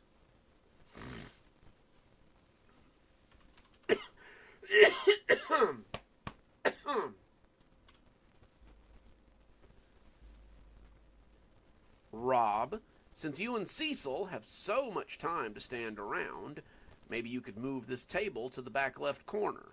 I have an antique credenza coming in, and I want it front and center when those blue hairs get their retirement checks. We both threw mock salutes and went to wrangle the table into the back corner, as far from interested buyers as we could get. As I moved the table, walking backwards between the reaching arms of exercise equipment and old furniture, I caught some movement on the surface. I was afraid for a second that there might be bugs on the table, like roaches hiding in the little houses that made up the village, but as I looked, there seemed to be no such issue. Aside from being a little dusty, the table was in amazing shape. I couldn't believe that anybody would want to get rid of it. It had been meticulously crafted, and it would probably cost someone a small fortune to put together. There was a little town with a post office, a town hall, a school, and a dozen or so other little things just sitting there waiting to be visited. The trains itself ran all through the town, and there were even little switches you could use to make the trains go to different areas or different parts of the town. You could send the trains charging through the cul-de-sac. You could send them around the outskirts of the town. And the fact that the tracks ended on either side of the table showed me that there had probably been other sections to it once upon a time. I could just see it in my mind's eye, a little Lionel train chugging up a mountain or across a beach town, or, "Hey, Rob, do you want to help me move this, or do you just want to inspect it?" Excuse me. I realized I'd been looking at the little town for close to 5 minutes as Cecil tried to lift it. I picked up on my end, helping him to move it to the corner so that we could put that antique credenza that Gabriel was so hot about out on the show floor. And as we set it down, I noticed movement for a second.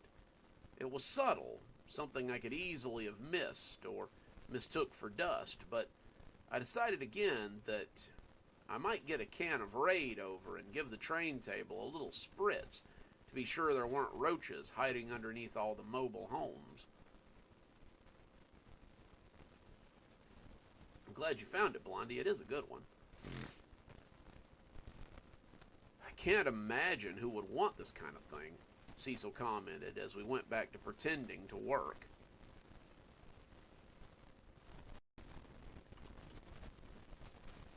Train people, I guess. Yeah? How many train people you know that come in here? I shrugged. You never know. Somebody might come in and decide that it's just what they wanted. I kept working, kept adjusting things on the shelves and moving things out to the floor, but it was hard for me to take my mind off the train table. I'd never been what you would call a train guy, but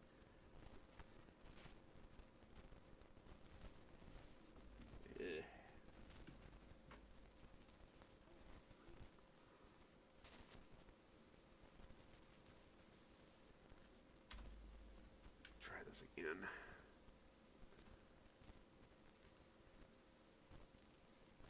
I've never been what you would call a train guy. My passions were video games and coin collecting, if I'm being honest.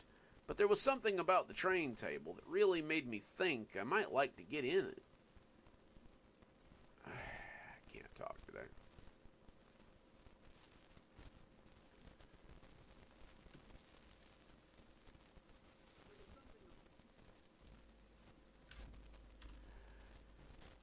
But there was something about the train table that made me think I might like to get into it.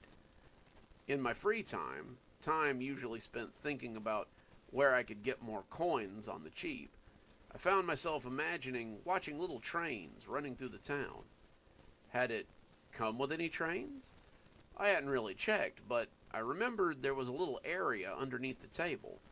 Surely the guys in the back had checked to make sure that there weren't any trains under there. Gabriel would have a fit if he caught them trying to sell a train table and trains without some kind of markup. I decided to go check, just wanting to make sure that we didn't lose money on some really expensive trains.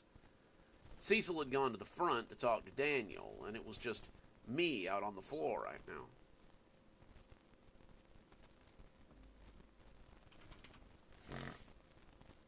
Ugh. That's not the name there.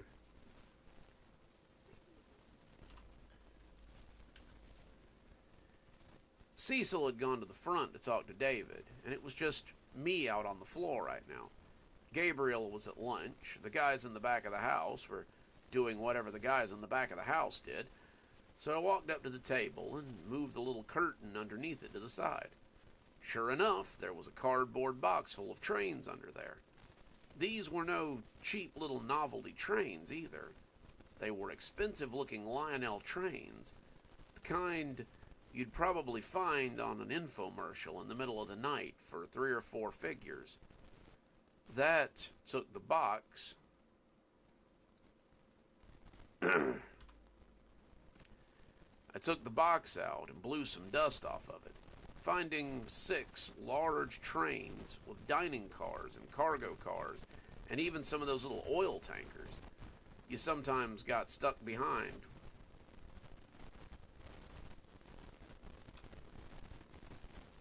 The kind of thing you'd get stuck behind when you were late for work at a train crossing. There was also some extra track in there, making me believe that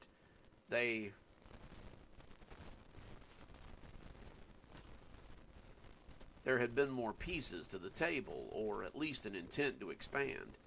I was going through the trains, really looking them over, when I heard somebody call out to me. I picked my head up, thinking Gabriel might have seen me inspecting something he hadn't seen yet. But it was still just me out on the display floor.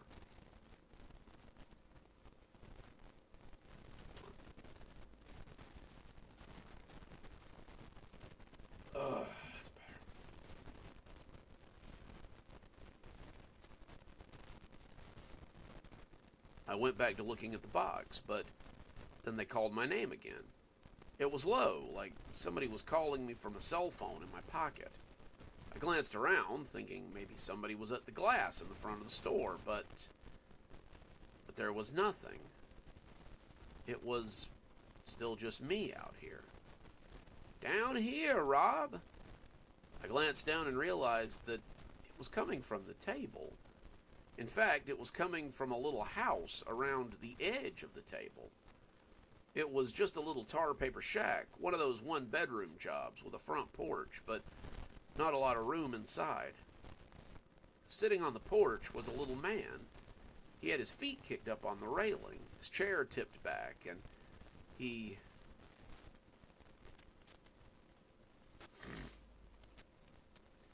I had honestly mistook him for just a little plastic man before he started calling my name. He was wearing overalls, a pipe sticking out of the corner of his mouth, and he was rocking back and forth as he looked up at me. Well, didn't your mama teach you any manners? We say hello when we meet new people, Rob. I looked around, not sure what to make of any of this. Was I hallucinating? Had I had too much to drink today?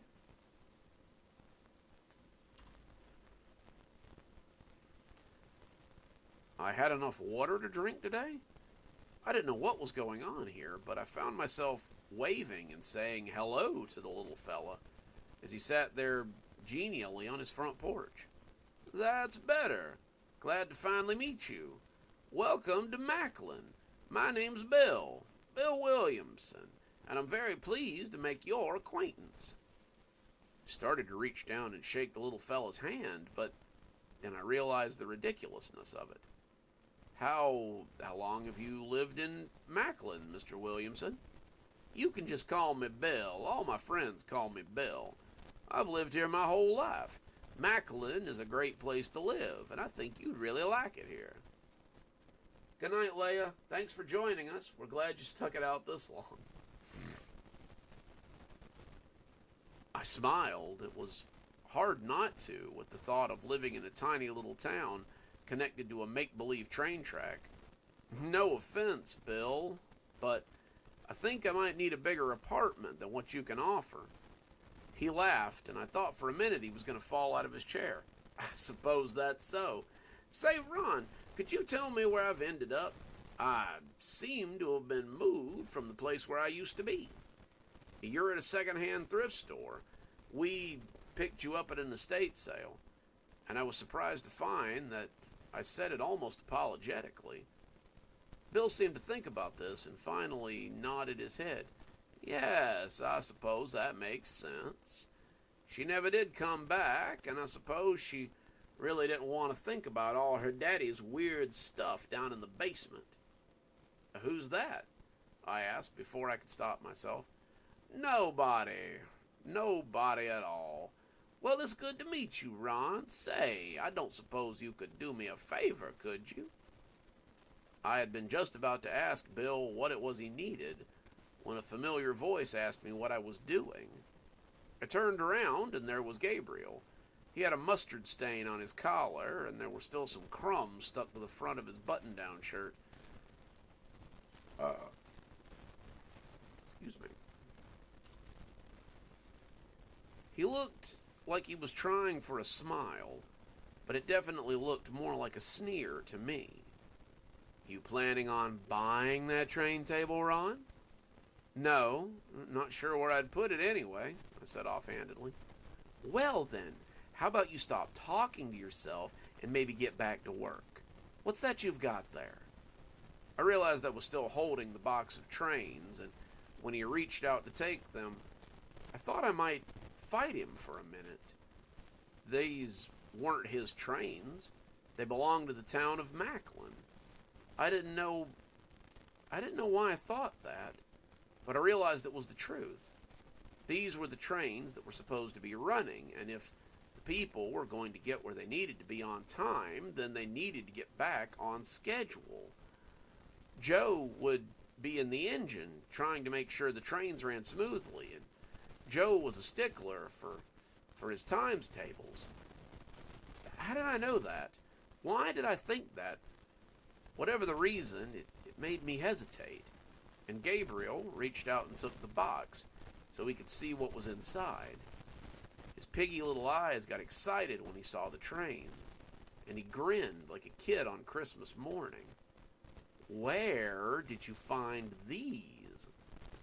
"No, they were underneath the train table," I said, before I could think better of it. "I'm going to give those guys in the back room a piece of my mind. These are expensive trains. These Lionels regularly sell for top dollar, and I'm pretty sure they're worth more than the entire train table. Good eye, Ron. Now get back to work." Hang on a second, guys. Back's itchy. Whew.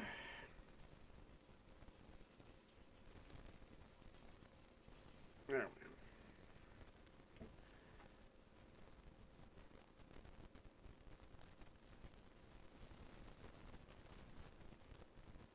Dang, I don't miss those, El Degusto.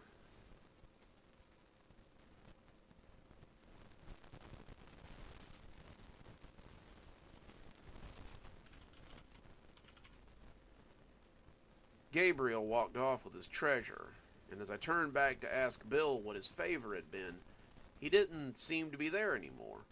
The front porch of his house was now empty, and I wondered if maybe I'd just imagined the whole thing. I didn't think it was my imagination, because over the next few days I noticed several people at the train table. There were customers that went to have a look, and I noticed more than a few of them lingering as they took in the details. Maybe Bill was trying to convince them that they needed to take him home. But if that was his plan, then he never said as much out loud. I noticed Cecil looking around as well, and I caught him more than once leaning over the table like he was inspecting something. A couple of the guys out of the back room had also come to have a look, and even David came up to have a look from time to time, when he wasn't getting flack from Gabriel for leaving the front of the register to look at trains. Gabriel had slapped a $200 price tag on the train table, especially once he found another edge of it in the back room. He and Ron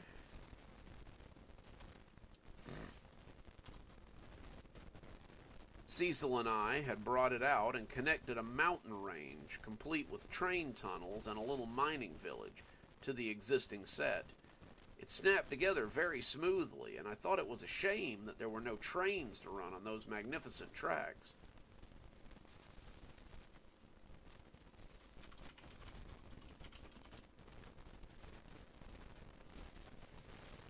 The trains had never resurfaced, and I had a sneaking suspicion that Gabriel had taken them back to his office. Gabriel sometimes did that. He would find things that he thought would sell online, and he would hold them in his office while he tried to sell them privately. He claimed he was giving the money to the store, but I had my doubts. He was probably giving back whatever the price tag was on them, and then keeping the rest. Something that probably wasn't illegal, but was definitely immoral. It was none of my business anyway, whatever the case, and I kept going back to the train table to see if Bill would pop his head out again. Bill seemed to have gotten a little shy, though, and no matter how many times I went back to look, he didn't show back up. Then one day, we all came in to find Gabriel in an infuriated state. "Okay, which one of you broke into my office?" We all looked around, not sure what he was talking about, but when he stepped aside, we got a good look at the train table. I could see that the Lionels were moving across the tracks. They had stopped at the station as if on some sort of timetable, and the switches were adjusting themselves as the trains went around and about on some unknown course. They would toot their own horns as well, some of them belching smoke as they clicked and clacked along. I was enchanted. It looked just the way I had imagined it would. But Gabriel seemed anything but pleased.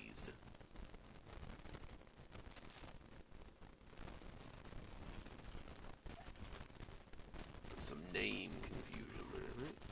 There we go.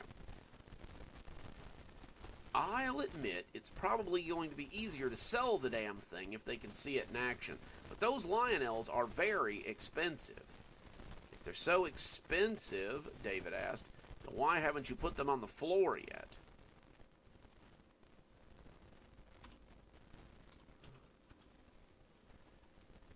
Gabriel looked like someone had pressed a lemon against his gums. I'm a supervisor, David, and I don't answer to you. I keep expensive merchandise in my office while I try to find the right buyer for it. You all know that. These are no different. A few of these trains are worth quite a bit of money, and I'm trying my best to get them sold so we can keep the lights on this place. Well, Cecil put in, like you said, the train table's going to be a lot easier to sell if the people can see the trains moving on it. Why not leave them alone for now? The trains are clearly used to running on the tracks, so it's not like they're going to do any harm to it. Who knows? Maybe some collector will come in and want to buy the trains and the table. Gabriel looked like he wanted to get mad, but the more he thought about it, the more he realized that Cecil might have a point. I'll keep them out for now, but I want to know who went into my office by the end of the day. The office has a lock on it, and if one of you has a key to it, you're going to be fired on the spot. No questions asked.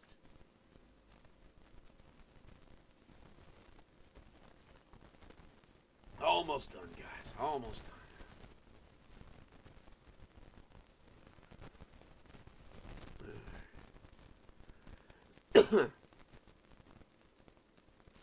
He stormed off to check the cameras, but I was pretty sure what he would find. There was someone missing from the assemblage this morning, one of the guys from the back room, and I felt pretty sure that he was the culprit. He probably figured that someone would check the cameras and know it was him who had broken down the door.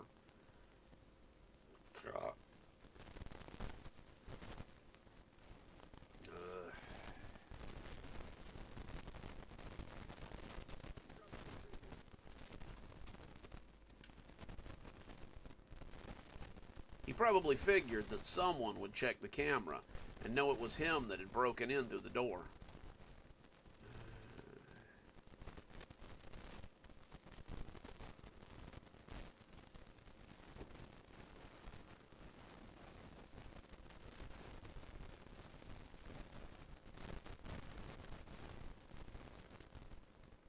I'm working on it. Thanks, Nancy. I'm sorry it's taken so long. My voice is cutting in and out. He probably figured that someone would check the cameras and know it was him who had broken the door and stolen from the office, and he would be unlikely to see him again.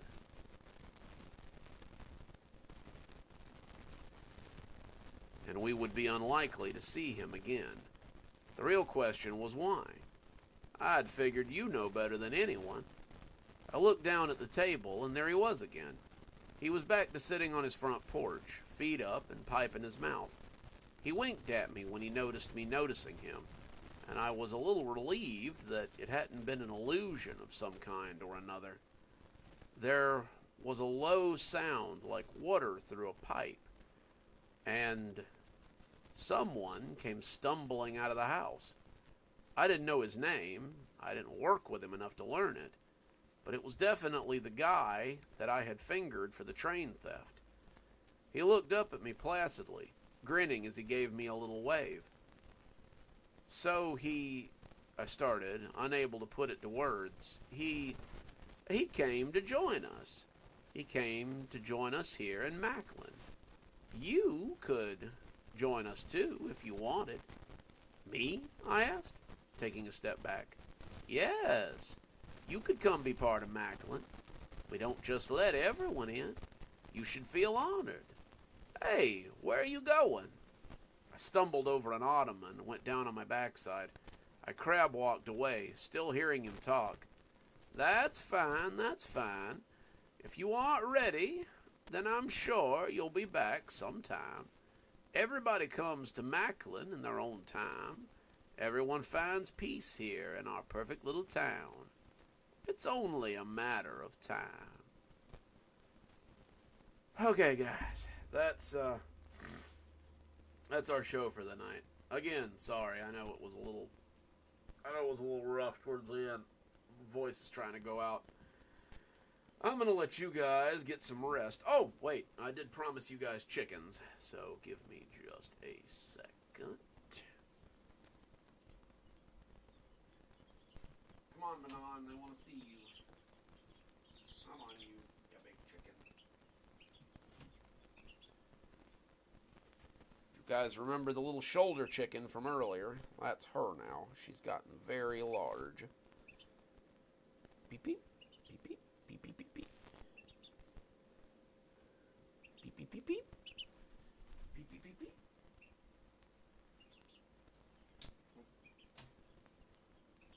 There you go. Whoop.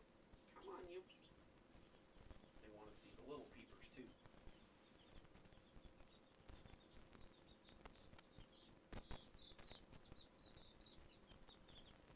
And here's a couple of the little peepers. Don't fall, you guys. There we go. A couple of the little peepers there. They're getting big too. They're gonna be big guys pretty soon. And don't you hide. Come on, you. Everybody wants to see you. There you go. That's all three of them. They're all starting to lose their baby feathers, so they'll be as gangly looking as Manon before long. Manon just tried to push one of them out of the cage. She's a good big sister, but she gets a little violent sometimes. Oh, yeah, they're cuties.